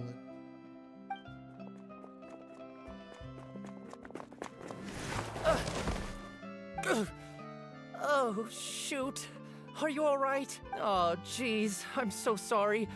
I was so focused on selling these papers, I wasn't looking where I was going. My bad. I also. Wait a minute. Well, let me make it up to you at least. Here, take this paper. On the house. For some reason. Oh, you don't have to give us anything. Please, I want Oh, to. It's not like I'm short on supply. that's what All the she extras will be meant. useless come tomorrow anyway. Having such a foul image does protect, some other things. It's my fault, really. I was just trying to bring home some extra mora for the family, but I bit off more than I can chew. I haven't had many takers today, so I'm still swimming in papers. What's going on here? Nothing much. I just ran into your friend here on accident. I should probably get going, actually, so... Hold on. Of course, I'm happy to compensate you with mora, it's just... I don't have any on me at the moment. I'll take 3 papers. Here. Your payment. Oh! Thank you for your patronage. May the Archons bless you with good fortune. If only I had the chance to run into such generous customers every day. I should probably just take on a smaller inventory though, right? I'm getting married soon, so sometimes it's hard to not get ahead of myself. Anyway, I should head out. Goodbye! Well, now that my affairs are settled, we should take the boat back to Poisson. We've even acquired some light reading to enjoy along the way. Very complex. Actually, why don't we stick around for a little longer? Paimon just realized how hungry she is. She can't head back to Poisson on an empty stomach. Try and buy some more time. If we head back now, I doubt Lenny and the others will have made any progress. It appears you two are under the impression that delaying our return will somehow alter the situation in your favor. I'm sorry to ruin your fantasy, but your efforts are meaningless. That being said, I could be persuaded to give Lenny some extra time. I just have one condition. If you agree to my request, I'll even answer some of your questions. You're quite curious about Clairvy, are you not? And my relationship to her. Wait, why are you being so generous all of a sudden? You're not gonna ask us to do something bad, are you? You overestimate yourself. You don't have the talent for bad things. Then what can you possibly... The most important consideration in a negotiation is that both sides receive something they want. Demands and threats only get you so far. Let's hear it. Wonderful. Here it is.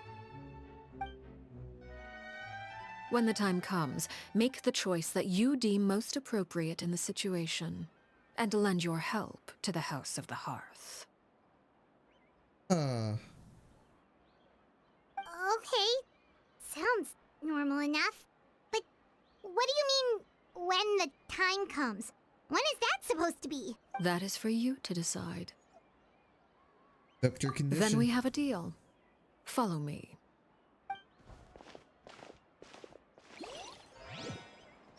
Alright.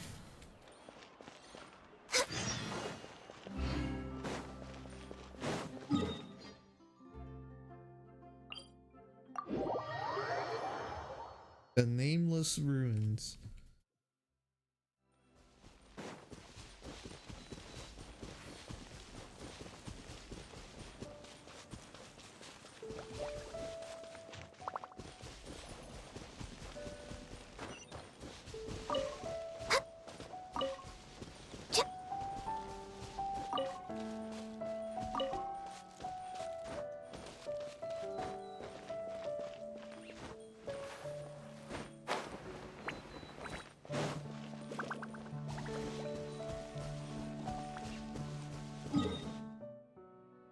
Red.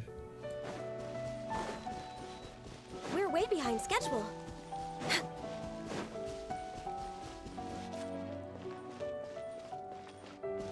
These ruins.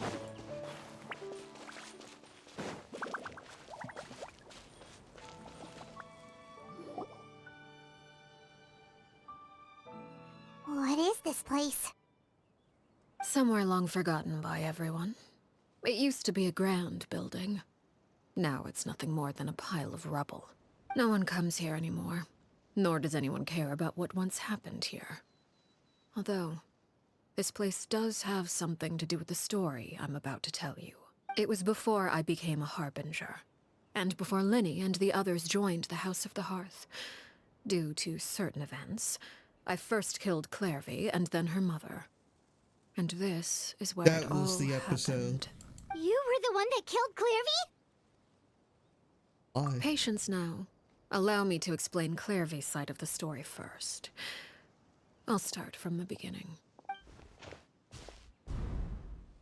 Clairvy was 6 years old when she was brought by her mother, Crucibina, to live in the House of the Hearth.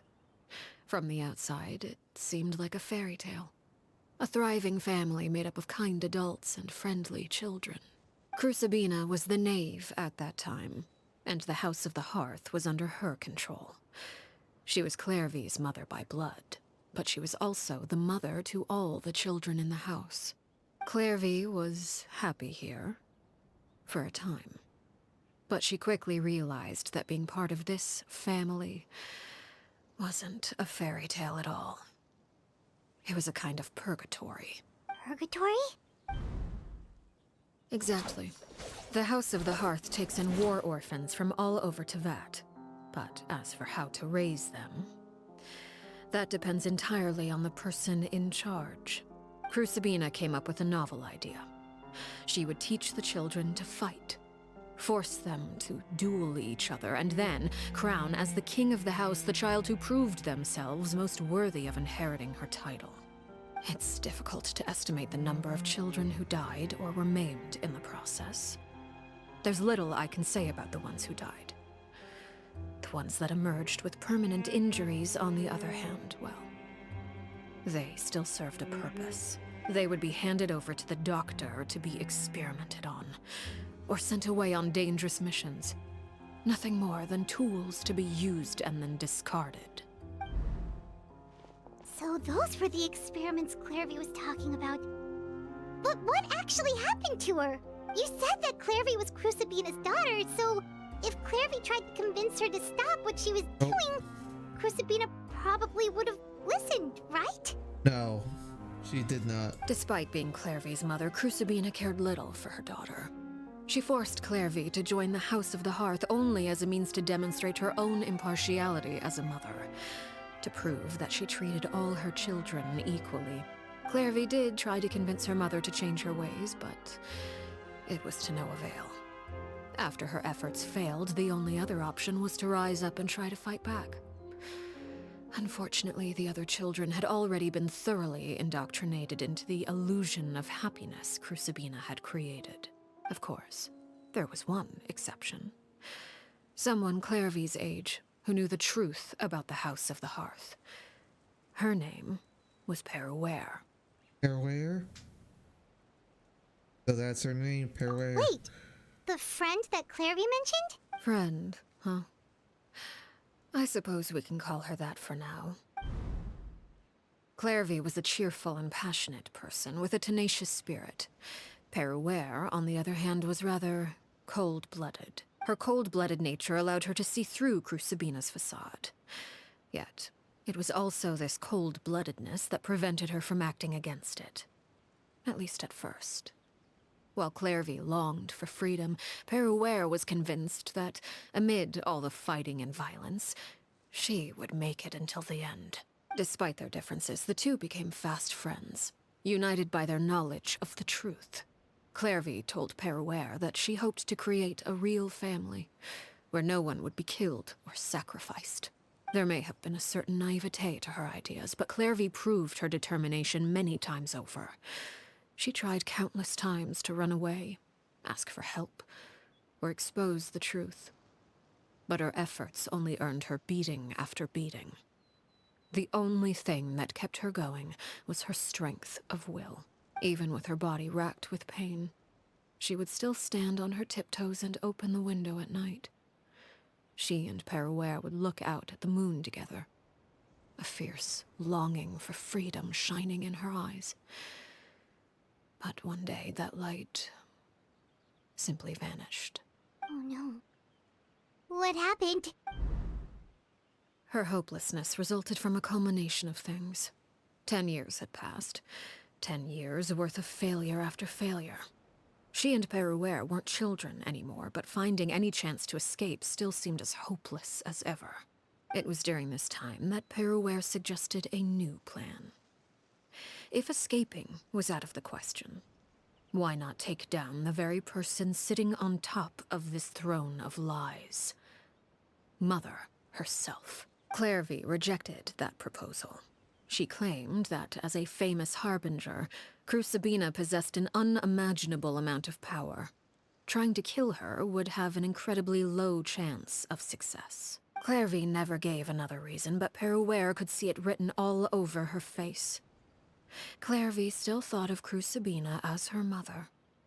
Killing her own flesh and blood was a line she couldn't bring herself to cross. If she couldn't escape and fight back, then only one option remained. Yes. Precisely. Death was the only way that she felt she could be free. It happened during a duel. When she arrived at the dueling ring that day, her partner turned out to be none other than Peruware. The very person that had stood by her side all those years. It was a fierce battle. But ultimately, Clairvy decided to let Peruware end her life. From that moment on, Peruware's journey was one written in flames. When the rain finally came and washed it all away, there she stood, the sole victor in Mother's endless game of slaughter. A trail of corpses strewn across her path to success. It was the very result she had predicted 10 years prior. Even then, she believed she would make it until the end. She wasn't surprised by the fact that she emerged as Mother's undisputed heir. Rather, her success left her with an inexplicable sense of restlessness. She was unsettled. And there was only one thing that could quell that sensation. Perhaps you two would like to take a guess as to what it was? Crucibina, you mean? But... Correct. This is the place where Peruware killed her best friend. A mere year later, this is also the place where she fought tooth and nail to kill the mother they shared. The moment she acted, any conception of what was right or wrong ceased to matter. It's one of the principles of the house. Only those who survive get to write the rules. Peruware won the battle, and became a harbinger herself. After which Her Majesty, the Tsaritsa, bestowed upon her a new name. Arlecchino.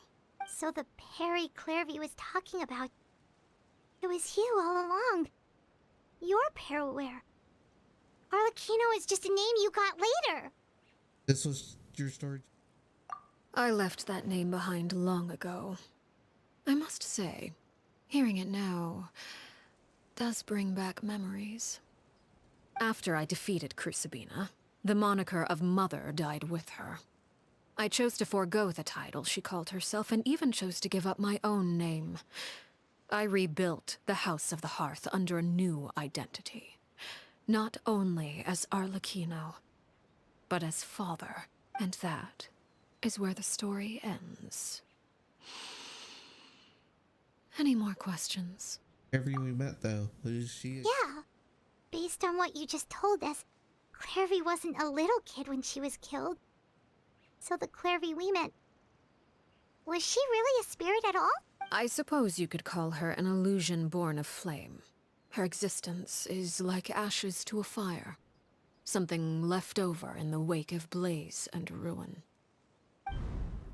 You see, a certain power runs through my veins. It's not unlike a curse. My flames leave behind shadows of anything they consume. Of course, the chances of those shadows morphing into a sentient entity are exceedingly slim. Clairvy is a very special case. Clairvy died when she was 16 years old, but what emerged from the flames was her 6-year-old self. Her appearance wasn't the only thing affected. Most of her memories were lost to the blaze as well. Memory is a mysterious thing indeed. Losing a portion of your memories will alter your sense of self. Lose 10 years' worth, however, and it would be like living in the past.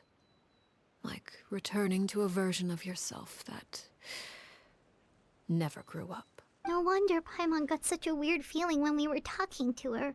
Perhaps I should put it this way. Clairvy is someone trapped in time. It may seem like she exists with us in the present, but she truly lives in the confines of her own past. So if all of that is true, then you must have known about Clairvy for a long time. Indeed.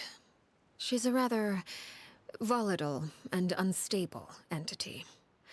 Sometimes she would look after the children.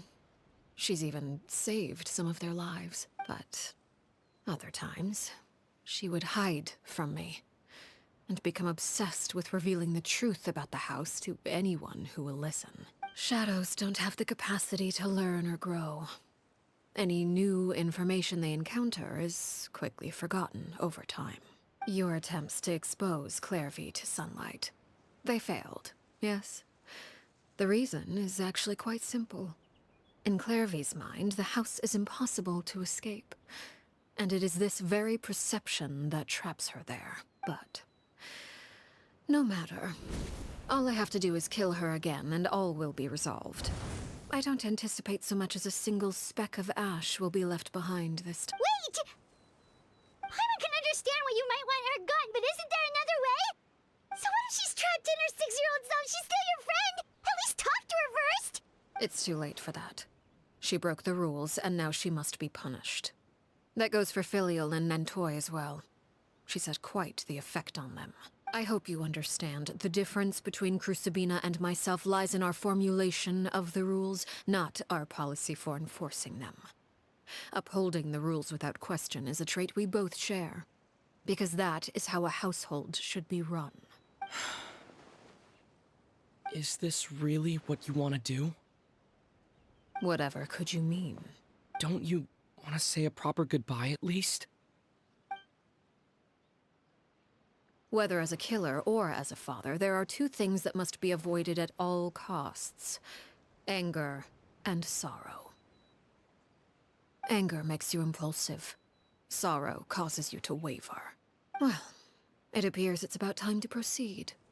Before we arrived, I told some of my well-behaved children to bring our troublemakers here by nightfall. I do believe I've kept my end of the deal. I gave your friends quite a bit more time. As for what happens now, we'll just have to wait and see.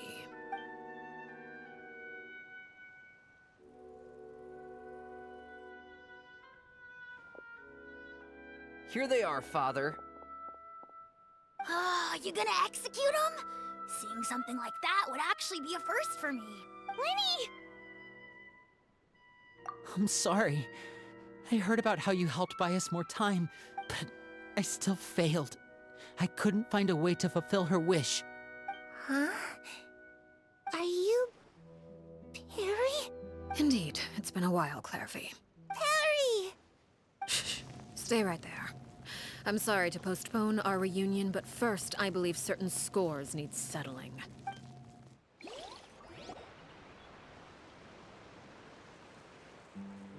Father, let me explain. Out of my way. Father! You chose to conceal a threat to the house. And for that, you must be punished. Overall, however, I suppose your wrongdoing is hardly the most egregious of the bunch, so I'll deal with your punishments later. As for right now, the more pressing concerns are the traitors among us. By traitors? Do you mean us? Father, let me explain. We didn't mean to... Fultz, why don't you share what you heard? Yes, Father. Secret Midnight Meeting number 3. Participants, Filial, Nantoy, Sato, Toddy. Nantoy clearly said, if only Father wasn't the one who took us in. Sato added, I'm sick of this life. I just want to live as a normal person. Filial was the worst of them all. She called us crazies and said a bunch of mean things about Father. I did not! You're lying! Fultz is trying to frame us. It's not like I'm the only one who heard those things. After that, you and Toddy and a bunch of other people started talking about Clairvy. You were using all those things Clairvy brought up as an excuse to question Father. We're birds locked in a cage. The only way out is to destroy it. That's what you said, wasn't it? You little. You just want me gone, don't you? What did I ever do to you, huh? And you, Sheplo, have you forgotten who stood by your sickbed, watched over you, and changed your dressings? Come on, let's hear it then. What's your reason for all this? You're wrong, Filial. We don't want you to die. You're our family. Liar. You wouldn't be doing this if that were the case. So why?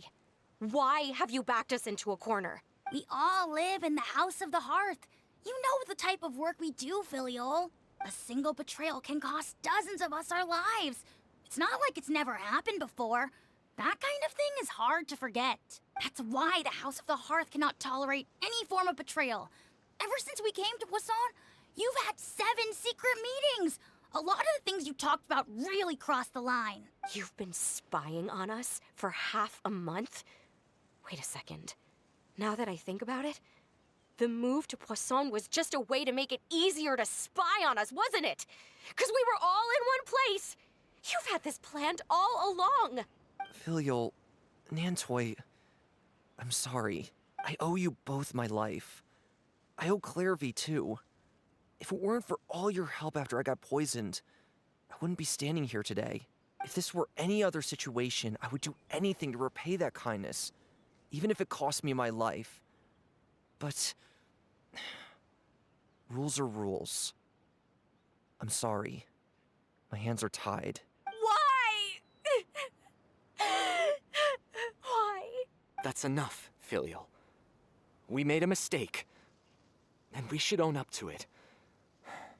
We broke the rules, plain and simple. And now we have to face the consequences. I'm sorry, Chapleau. Fultz. I'm sorry, Father. We... accept our punishment. Chapleau, according to the rules of the House of the Hearth, how should these traitors be punished? All those who betray the house pay with their lives. And so it shall be.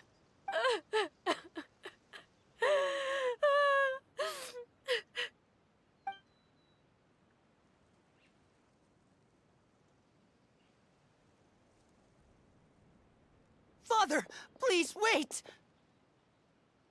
Something you want to say, Linny? Please reconsider, Father. What Filial and the others did, does it really count as betrayal? We all come from broken families. From the very first day we joined the House of the Hearth, we wanted nothing more than to make it a real home. But the truth is, none of us know what a real home should look like. I'm not saying I have all the answers. All I know is this. Killing Filial and the others may uphold the rules, but doing so will only bring us further away from being a real family than we've ever been. So please, Father, please, reconsider. I agree with Linny. Father, please. Linny, you... I also agree with Linny. An order once given cannot be rescinded. However, given the extent of your determination, I suppose we shall have to go about this a different way. Draw your weapons and face me. Our weapons? Father, are you referring to a duel? Precisely. The rules of the house will not be altered. Traitors must be punished. However, resolving disputes with a duel is also one of our rules, one that also applies to me.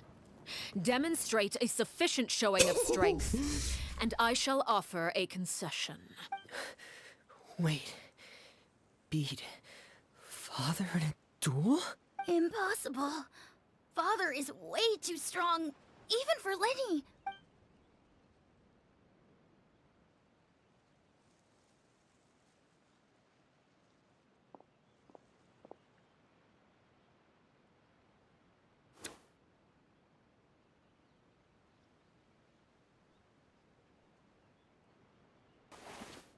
Time, boys.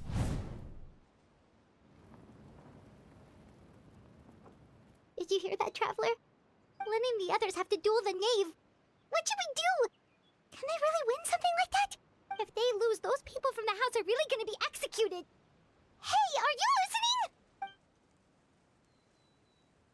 Really what she wants? Don't you want to say a proper goodbye at least? Anger makes you impulsive.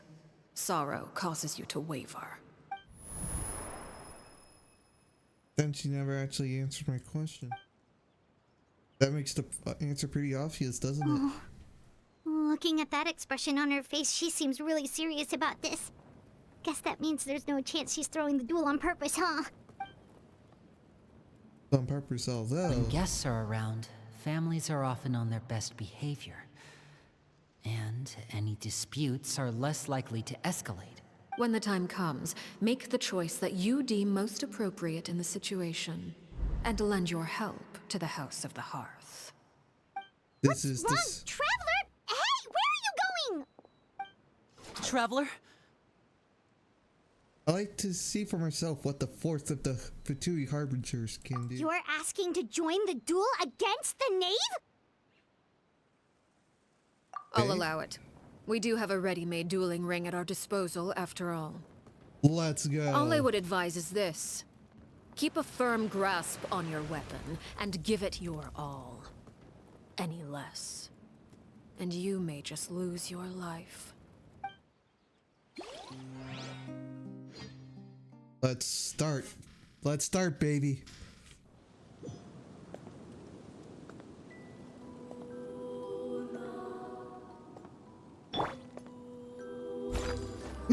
She's... Born of ice and frost. Is it my turn now? And voila! Next on the agenda. Come on! Access denied. Closer now. With these rising flames! We got Father's even stronger than I expected. Man, you guys are just weak. Shine down!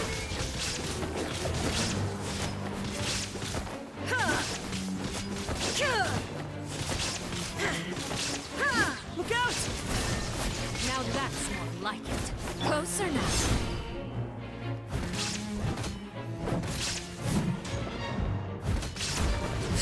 How amusing.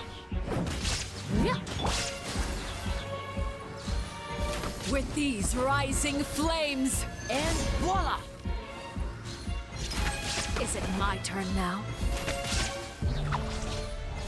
Spare your energy.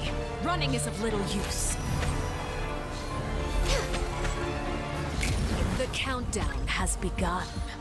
We're Have a way behind. taste of No touching. purgatory. Hang in there. How amusing. I'll catch up. Time to clean up.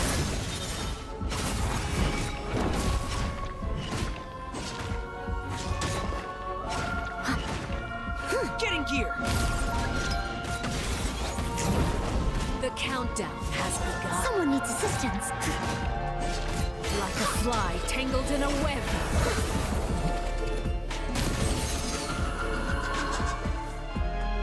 Spare your energy. Running is of little use. Now's our chance! Closer now.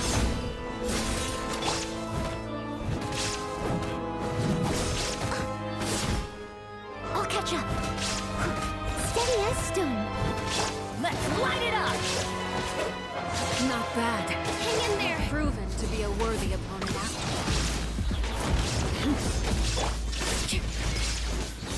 No touching.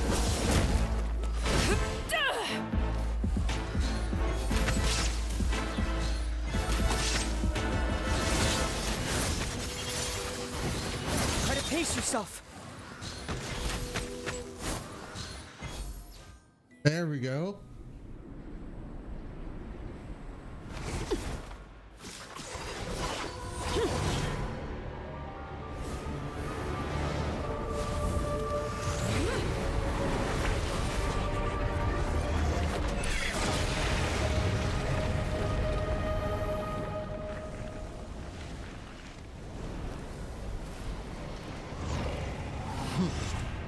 Then there are the two worlds planes.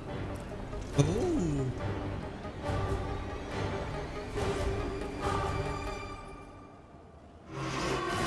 Kindness We're waiting. is Accept it. my blade is all that remains.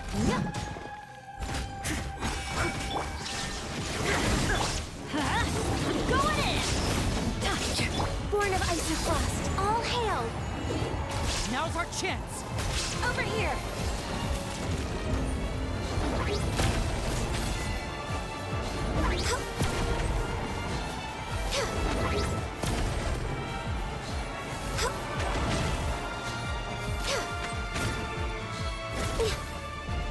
No touch. Watch out for Father's movements! Scout! The sun and moon have set. Only ruin remains. You struggle in vain. There is no escape.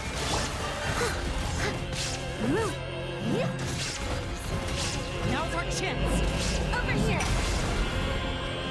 Let's see how strong your resolve truly is. Illusion shattered. Ow! Why do they never miss? Watch out for Father's movements! Look out! Everybody stand back!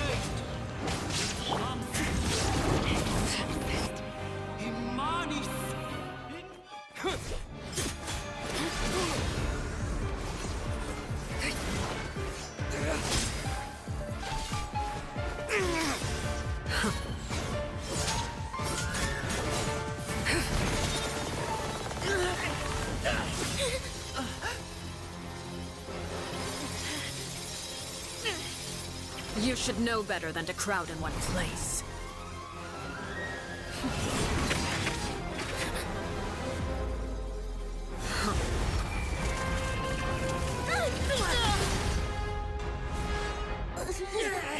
Oh, I know. No! I'm sorry, Father! No, they missed.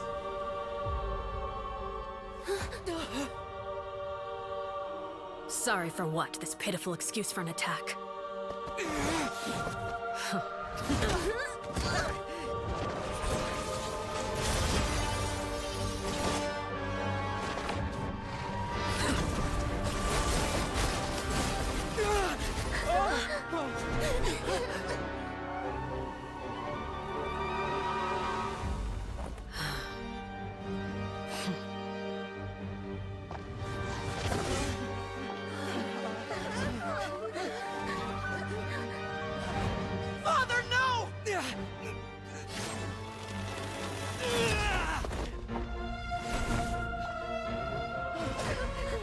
Made it out, did you?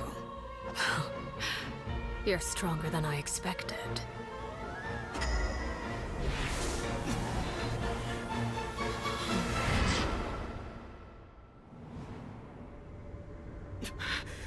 A crimson moon? I can't move.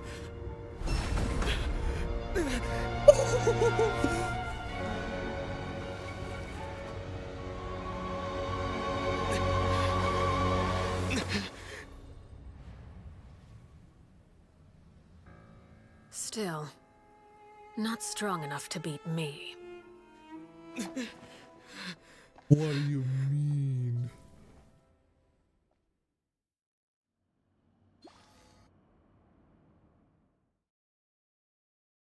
Holy shit.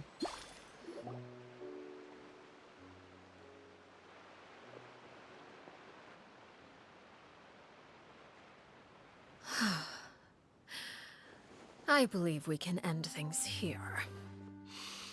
It's not often that we get to enjoy the company of guests, after all.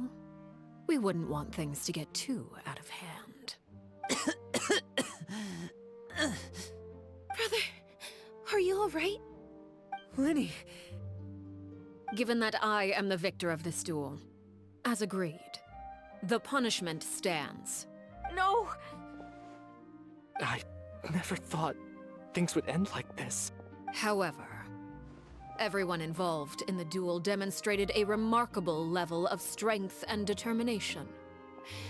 In light of this, I'm prepared to change the method of execution. Just as she Elwar, claimed. the bottled flames I gave you for safekeeping. Do you still have them? Yes? I wasn't sure what they were for, but I've kept them super safe. I didn't lose a single one. Wonderful. Then, in just a moment, I'll have you administer them. Bottled flames? Indeed. They're the product of a secret experiment. Under certain special circumstances, flames can be extracted from my person and preserved. Once ingested, searing pain will spread across every inch of your body. No harm will come to you physically, but your memories will be burned away. If you can withstand the pain. When you awake, you'll have forgotten everything you know about the House of the Hearth, and will be expelled from the organization. That's what she In other wants. words, administering this concoction will kill the version of you that grew up in the house, and give you a new identity. The young man, I thought the one selling newspaper, he must have been the same horror that we saw on the likes of executions. He wasn't killed at all. Memory is a mysterious thing indeed. Losing a portion of your memories will alter your sense of self. Really thinks of that killing him. The aura that lived in the house in the hearth is dead. The one that remains is simply a normal person living out his life with his beloved. It's much better than actually ending their lives. You're just letting us go, Father? You misunderstand. Memories are extremely important. Once consumed by flame, the version of you standing before me will die, and our secrets will die with you. So no, I don't intend to just let you go, because the person who survives will be nothing but a stranger. Even so, I won't have to live in fear anymore. I'm sorry, Father. I'm sorry I let you down. But I really... Don't cry, Filial. You haven't left the house yet, so there are still rules to be followed, yes? Remember what I taught you. Anger makes you impulsive, sorrow causes you to waver. Don't let yourself be controlled by your emotions. Of course. I'll remember. Dry your tears, and go pursue the life you really want. Yes, Father. Chaplot, Foltz, Elwar. Take them back to Poisson. And bring Linny and the others as well. I prepared 3 extra vials of bottled flames. As for whether to take them, the choice is yours. Goodbye, children. The next time we meet, I will no longer be your father. Thank you for all you've done for the house. I hope you have bright futures ahead of you.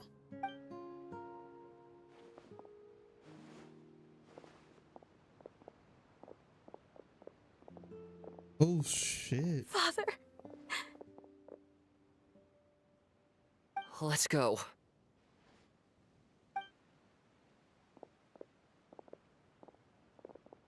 Here, grab my arm, Linny. I'll help you walk back. Thank you.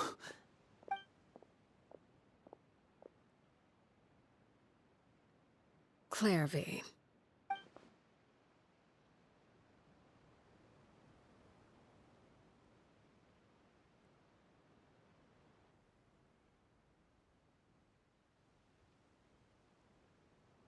Can we talk now? I've been waiting for a super long time. You really are Perry, aren't you? I haven't seen you in so long. How come you're all grown up? Wait, did I somehow travel to the future on accident? Or am I dreaming? What a long dream. Neither. You died, Claire V. That's what happened. You could have at least sugarcoated it a little. Look, she's so speechless. If this really is Clary's younger self, then I would say she probably had enough lies. Oh. Okay then. Huh? That's it? You accepted it just like that? Yep. If that's what Perry says happened, then I believe her. Perry wouldn't lie to me. Plus, I don't really need to know why I'm like this. I'm more curious about what happens in the future. If you're a harbinger now, Perry, that means Mother is gone, isn't she? Can you tell me about it? I want to know what happened to her. And to me. You never stopped trying to defy fate. At first, no one believed you. You could only vent your frustrations to the moon. In fact, you often sought comfort in the night sky. You wanted to see the aurora, so one night we promised each other we would go to Snezhnaya to see it together. Later on, you tried to run away, but you were brought back each time. Mother spared your life, but it wasn't out of kindness. Instead, she decided to make an example of you by slowly torturing you over time. That way, the other children would know what happens to traitors. Still, you never gave up. Mother hoped that through ruthless duel after ruthless duel, she would be able to crown an ultimate victor among the children she raised. But you called on everyone to unite, to fight to a draw in order to reduce casualties. Your efforts may have only delayed the inevitable, but still. You gave them hope. You tried everything you could think of, but every attempt ended in failure. Still, you never turned your sword on Crucibina, and you never turned it on me. On that gloomy day, you told me, for the last 16 years of my life, I've done everything I can to fight for freedom. But now, I realize that the only freedom I truly possess is the freedom to choose to die. I never imagined I would say something like that. I must have been feeling really worn down, but somehow, I still think I understand. According to Mother's plan, only one of us was going to make it until the end. And I always hoped that person would be you. If I could do it all over again, I still don't think I would make a different choice. Even when I first met you, I knew you'd be able to do what I couldn't. Is that so? Even now, I'm not sure I truly understand what kind of freedom you were trying to pursue. But as the head of the House of the Hearth, and as the children's father, I've tried to give them the most basic of freedoms. The freedom to choose their own fate. It's something I discussed with the Iudex of Fontaine. The children who want to leave the house will have their memories wiped clean of all secrets pertaining to the organization. In return, they will be allowed to live a normal life in Fontaine without being prosecuted for their past. Of course, I won't simply hand freedom to them on a silver platter. They have to fight for it and prove themselves worthy of it. Only freedom that is earned has true value. That's more than enough. That's exactly the kind of life I was fighting for. You know, Perry, I think you're a pretty amazing king, and a really great father, too. I'm really happy that you're the one who took over the house. I guess I do have one regret, though. I still haven't seen the outside world. Well, it just so happens that our dear guests over here have been to many nations and traveled to countless places. Perhaps they would be willing to tell you what the outside world is like. Really? Yep. Of course! We've traveled all over the place. We've got so many stories, we could probably talk your ears off for 3 days straight. Talk about the land of Dendro. I was always too afraid to skip Mother's fighting lessons. But at the academia, I bet you could do all sorts of secret things in class. Things that have nothing to do with studying. I'm just kidding. Being able to study whatever you want without having to fear for your life actually sounds pretty great. Those yokai you mentioned, what do they look like? I once saw a drawing of this one guy with horns on his head and a super scary face. Are there any yokai like that? Oh, sounds like you're talking about an Oni. Yep, we've met one, and let Paimon tell you, they're not nearly as scary as they look. Yep. Talk about the land of Geo. Ah, that's where Mora comes from. I never knew that before. If I had some Mora, I would buy 3 new dresses. One for me, one for Perry, and one for Mother. It's just too bad Perry doesn't like wearing dresses. And Mother, well, she probably wouldn't accept something like that either. I guess I'd just have to keep them all for me then. I could wear a different one every day. Hey, land of You animals. know, I used to dream of being a bard, playing the lute while singing into the winds of freedom. Even if there was no one there to listen, I would have continued to sing no matter what. Eventually, he returns to Fontaine, the nation to... The situation was super dangerous. Lenny and Lynette were accused of committing a crime, and they were going to have to stand trial at the Opera Epicles. Oh no, that must have been hard for all of you. What happened next? Don't worry, we were able to turn the situation around super quickly. All thanks to Detective Paimon, of course. Look at that. How'd you do that? Come on, tell me.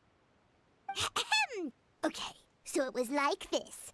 After the failed magic show, we rushed to the scene and...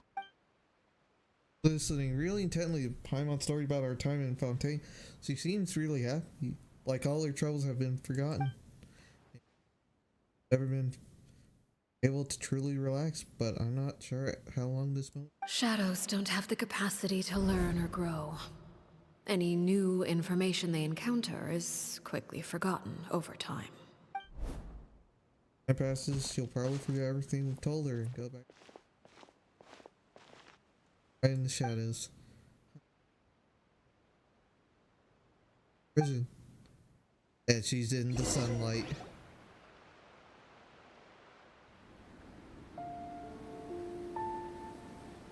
Clairvy, you've worked tirelessly from the shadows to overthrow the House of the Hearth.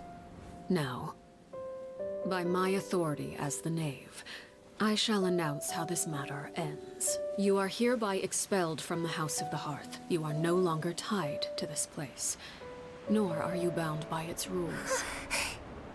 You're saying that I can finally leave?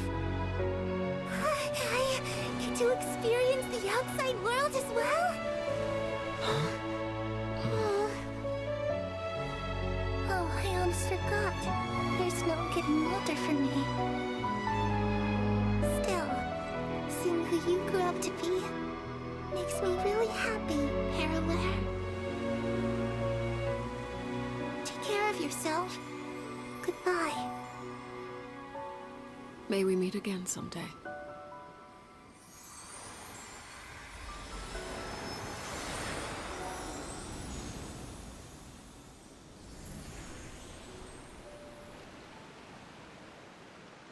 Clairvy,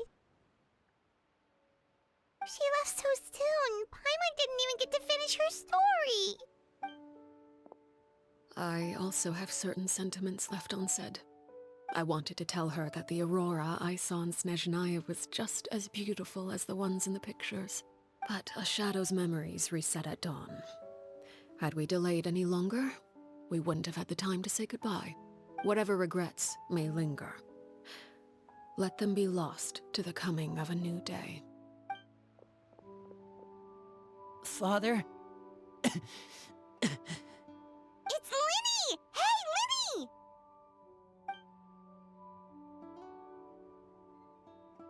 What is he doing back here? Let's go check it out.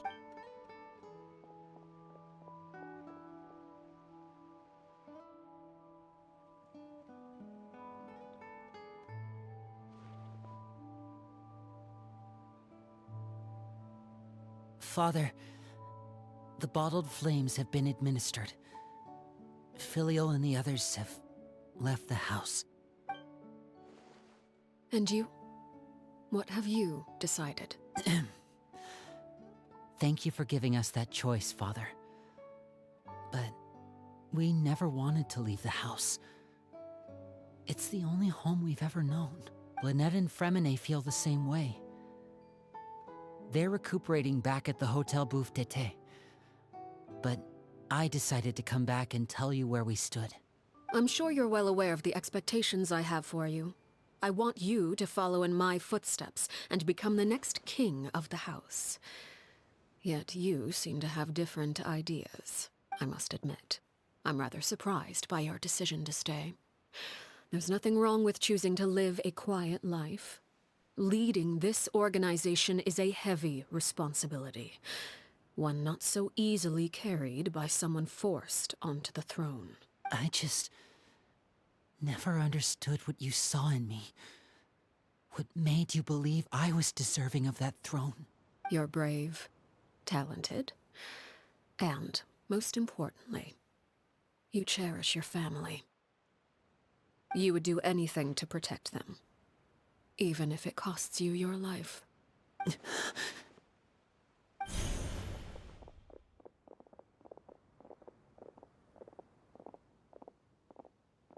Speaking up back there was so brave of you, Linny. It's all thanks to you that we were able to convince Father to back down. You're a hero, Linny. Hero? Father is the real hero. Had Father gone all out during the duel, there's no way I would have walked away with my life. She must have had it all planned from the beginning, from the very moment she suggested a duel. I'm not deserving of that title. I'm not strong enough, or smart enough. You're wrong. In my opinion, all you need to be deserving of the throne is conviction, and the necessary strength to act on it. We may have different ideas of what it means to be a family, but you can hardly be said to lack conviction. What you truly lack is strength. For someone of your talent, though, that's something that will come with time. Even without that strength, you still chose to face me in a duel, even though the odds were stacked against you. That capacity to honor your convictions is what I truly see in you. Father. No one knows what the future holds, what tragedy or triumph may be in store. Being at the head of this organization requires the strength of will to face whatever comes. Caution will only hold you back. If reaching a certain standard were required to go after what you want, I would never have succeeded in killing my predecessor. Back then, there was still a considerable gap between our abilities. Strength may decide the ultimate victor, but those who let a lack of strength dictate their decisions or undermine their convictions will never be worthy of the throne. I understand, Father. Thank you. Children must grow up to surpass their parents. Only then can a family continue to flourish. The road ahead is not an easy one, so I'll ask you one last time. Are you certain you want to stay? You've done so much for me, Father, and that kindness must be repaid. Plus, with Project Stuja at hand, there are many dangers ahead, and I, for one, don't intend to back down. Protecting my family at all costs That's my conviction. Then you're welcome to stay. As for Project Stuja, you need not be too concerned. If those cowardly businessmen and heartless dignitaries try to take us down, I'm prepared to teach them a lesson. Having members who longed for the light was our organization's last weakness. With those members no longer among our ranks, the House of the Hearth is like a spider hiding in the shadows. We need only wait for our prey to come to us. At present, our imperative is to use their plan to our advantage. In doing so, a crimson moon shall rise amid the frigid blizzards of winter. No demonstration of loyalty shall go unrewarded, and no sacrifice shall be in vain. As for the two of you, whether we meet again as friend or foe, I'll remember the camaraderie we shared in this moment. No matter how arduous the journey ahead, I hope we both reach our He's gonna desired fight back against the other Harbingers. That is very fucking significant. My eyes. So, let's see. Blood Red Banquet with the Baleful Moon. Witness. In a single battle. Huh.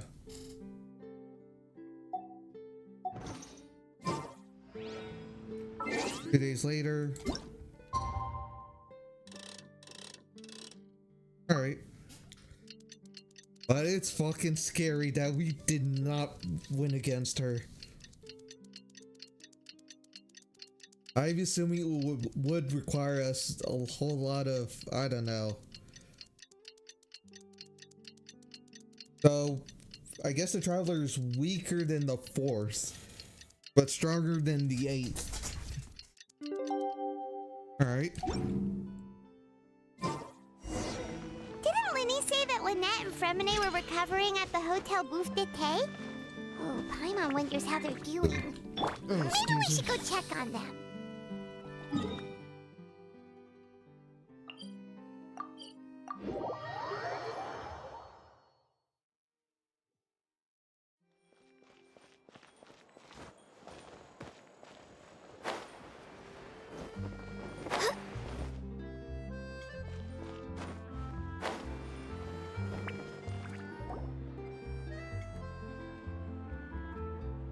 Lynette? Fremine? How are you feeling? Much better. Whew, what a relief! What about you? Are you feeling alright? I knew you'd come out unscathed. Us, on the other hand, well, we've been bedridden for 2 days. I couldn't even turn over. Oh, and I wanted to ask, is Clairvy gone? Linny and the other members have left Poisson and returned to the House of the Hearth. According to him, there haven't been any more sightings of a spirit roaming the house. Bid her farewell under a blanket of sunlight. I'm glad. Father came to check up on us 2 days ago and told us about what happened with Crucibina and Clairvy. Actually, I've met Crucibina before. Wait, what? You've met the former knave? Crucibina died a year after Clairvy. It was during the year between their deaths that I joined the House of the Hearth. Crucibina had an extremely cruel and radical way of doing things. While she was alive, the atmosphere in the house was suffocating. When I joined, though, the experiment she valued so much had already come to an end, and all the people involved, dead and injured alike, were gone. Crucibina never talked about the past with us newcomers. A couple of months after I joined, Father killed Crucibina and burned all her files. With that, the names of all the people subjected to her experiments, Clairvy included, were lost to the flames, along with the painful memories they represented. Father took in Lenny and me a couple months after that, but she never mentioned anything about Crucibina or Clairvy. It really seems like something she was planning to keep to herself. The last time you talked to her, did she mention why she kept it a secret for so long? She said she didn't want us to be affected by the darkness of the past. She was worried we'd develop a false sense of gratitude towards her if we knew about it. The foundation of a family should be free of any corrupting influence. Whatever happened in the past, it has nothing to do with who we are now. And that's what Father told us in the end. But I still thanked her for everything. It was only after hearing about what Crucibina did that I finally realized how insignificant our lives could have been. The members of the house meant nothing to her. To say that she valued them in any way, even just as a tool, would probably be giving her too much credit. If Father hadn't taken over the House of the Hearth, I probably would have already... Think about that. She saved you. Father rarely brings up the fact that she saved us. She doesn't believe that being indebted to her should be what ties us together. But even if we didn't owe her anything, we would still choose to stay. Because this is our home. We may have arguments or times when we feel wronged. Some people may even choose to leave. But as long as Father is here, we will always have a home. Whether the path before us is bathed in sunlight or shrouded in shadow, we'll follow Father wherever she chooses to go. So I wanted to say thank you for helping us make it through this crisis. Without your help, we could have lost a lot more along the way. Oh, we didn't do anything, really. Just invite us back as guests and we'll call it Of even. course. You're welcome anytime. Are Filial and Nantoy okay? I actually saw them at a cafe this morning. They didn't recognize me. From what I could tell, they were drinking coffee and talking about one of the operas that started running recently. They seemed happy. If I had to take a guess, I would say they finally found the kind of life they always wished for. First flame not, Ooh.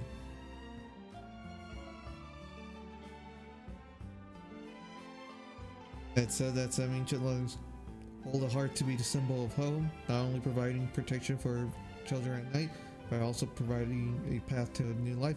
Though even if the fire has gone out, the children have... Aw. It's so nice. Yep. That's pretty much it. Very, very interesting. Flame. Yeah. So much to do, so much to see.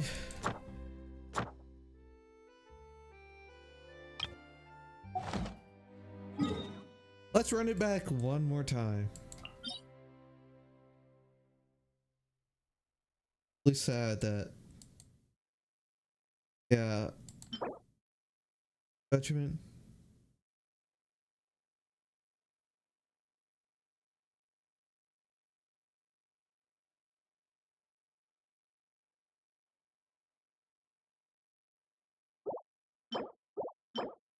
Lighting candle in the ruins after completing the duel.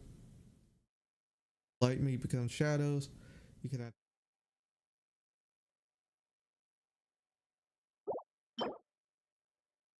other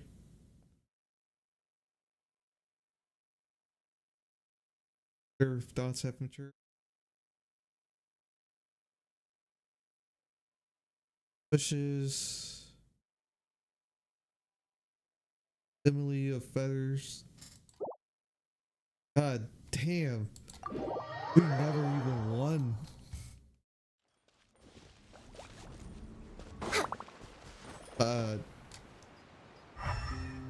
Alright. Let me do this.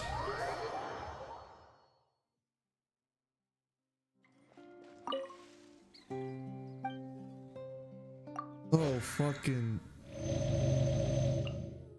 Showtime!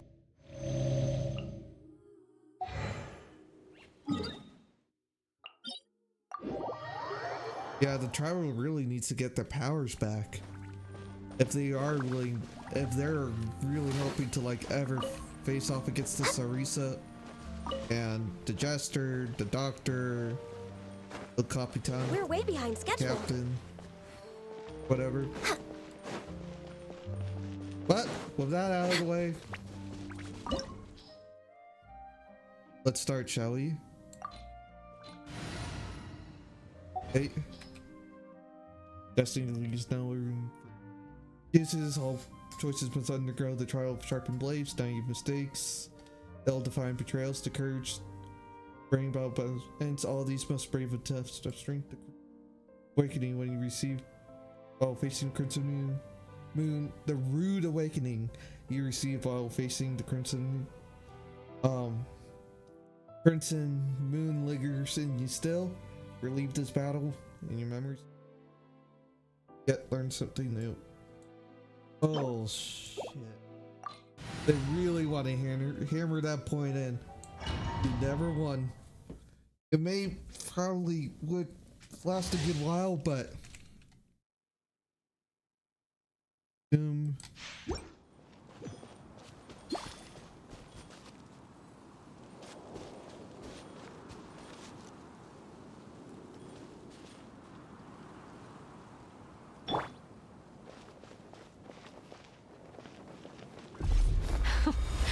Afraid? Or do you not even have the courage to be afraid?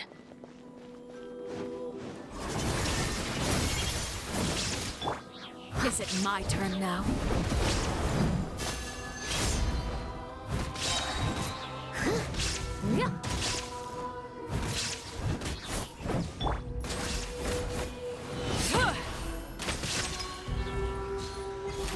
Closer now.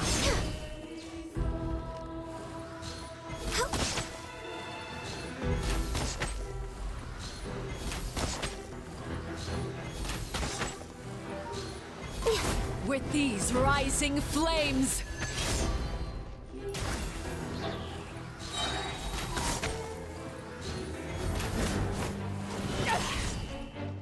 Shine down! Off we go! Is it my turn now? With these rising flames!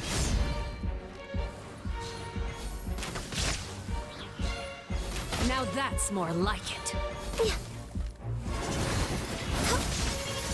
Is it my turn now? This is long overdue. Illusion shattered! Now you shall perish. With these rising flames! Is it my turn now?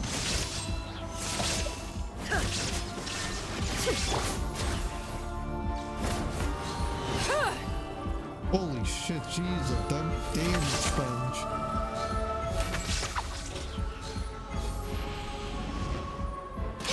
With the fall of darkness, destruction shall rise.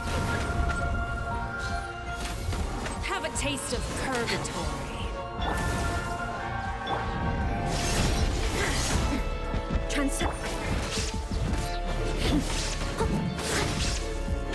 Hell music. Leave it all to me, as a dutiful maid would.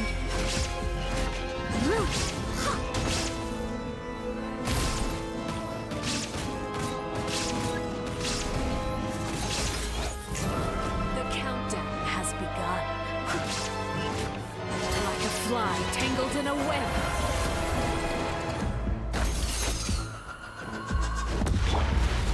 With these rising We're way behind flames. schedule. Come on! Focus, born of ice and frost. Have a taste of purgatory.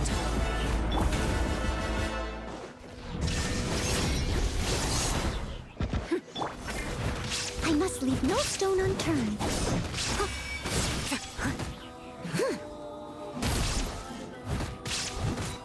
Is it my turn now? Teamwork is dreamwork! For Rex Lapis! Torn to oblivion! Is it my turn now? Spare your energy. running is of little use.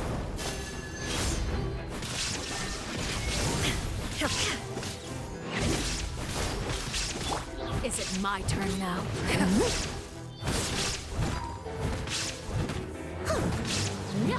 Okay.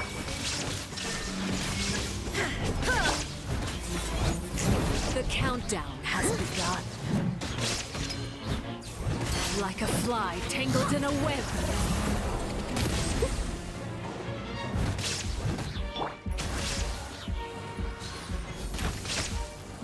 Not bad. You've proven to be a worthy opponent after all.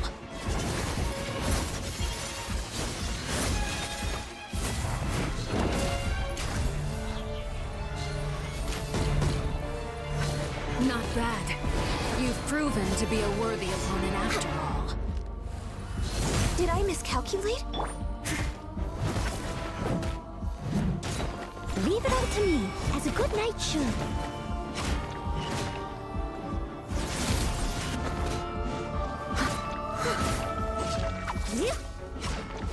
Someone needs assistance. Oh, fucking good.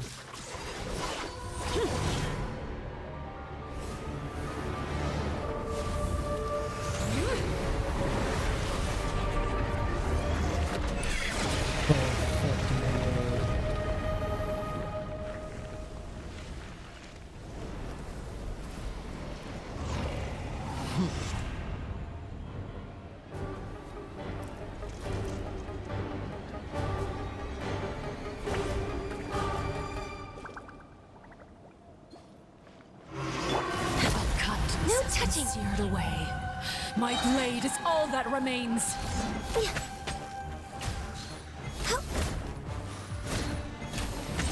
Access denied.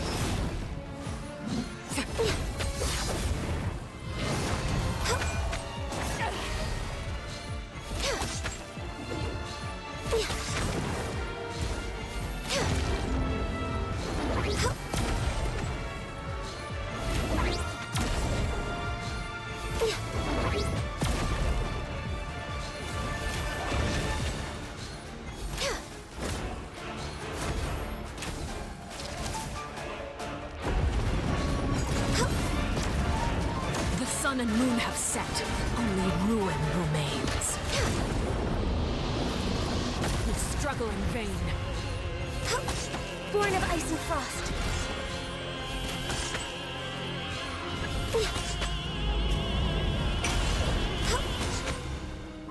Let's light it up! Everybody! Your punishment made manifest. I must leave no stone unturned.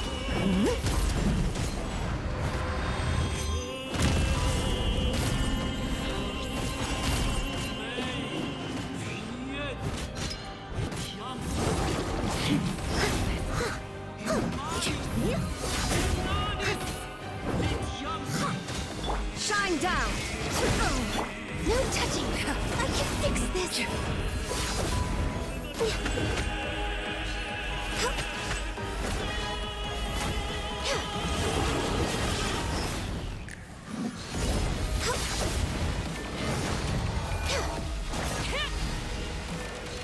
Oh, so this is a slow burn.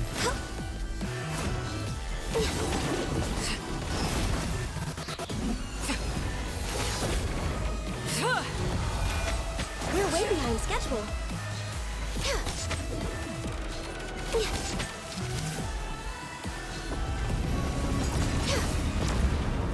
The sun and moon have set.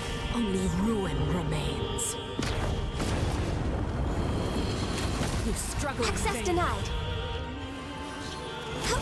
Suntown is only the beginning.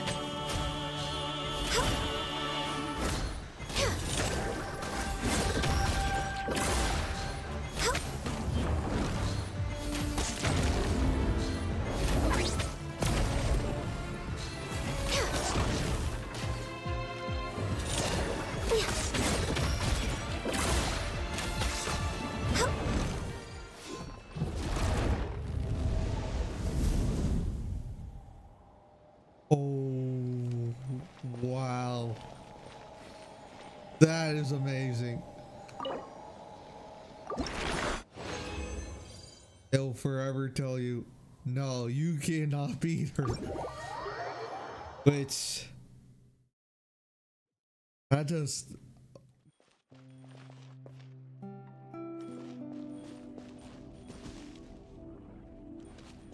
damn. That is intense. I really love that implication. Not implication, it literally spells it out to us. We will never be able to beat her as we are now. She probably could have taken on that whale all by herself.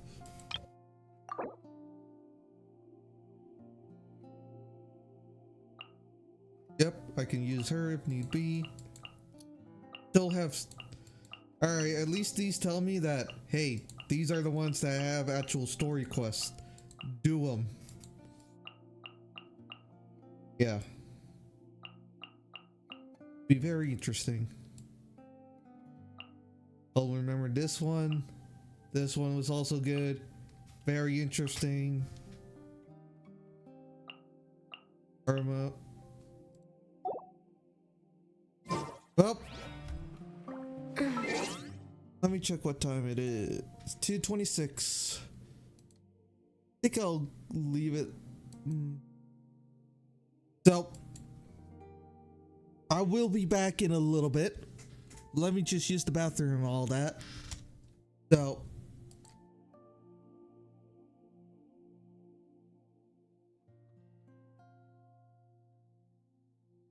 anyway, I'll be back in like 30-ish minutes, and then we'll do some Dead by Daylight and all that. So, see you guys a little bit later for now. And let me check. Yeah. So as per usual, if you like my content and want to see more of it, drop a follow. And if you want to get better notifications of whenever I stream, join the Discord. I'll see you guys a little bit later.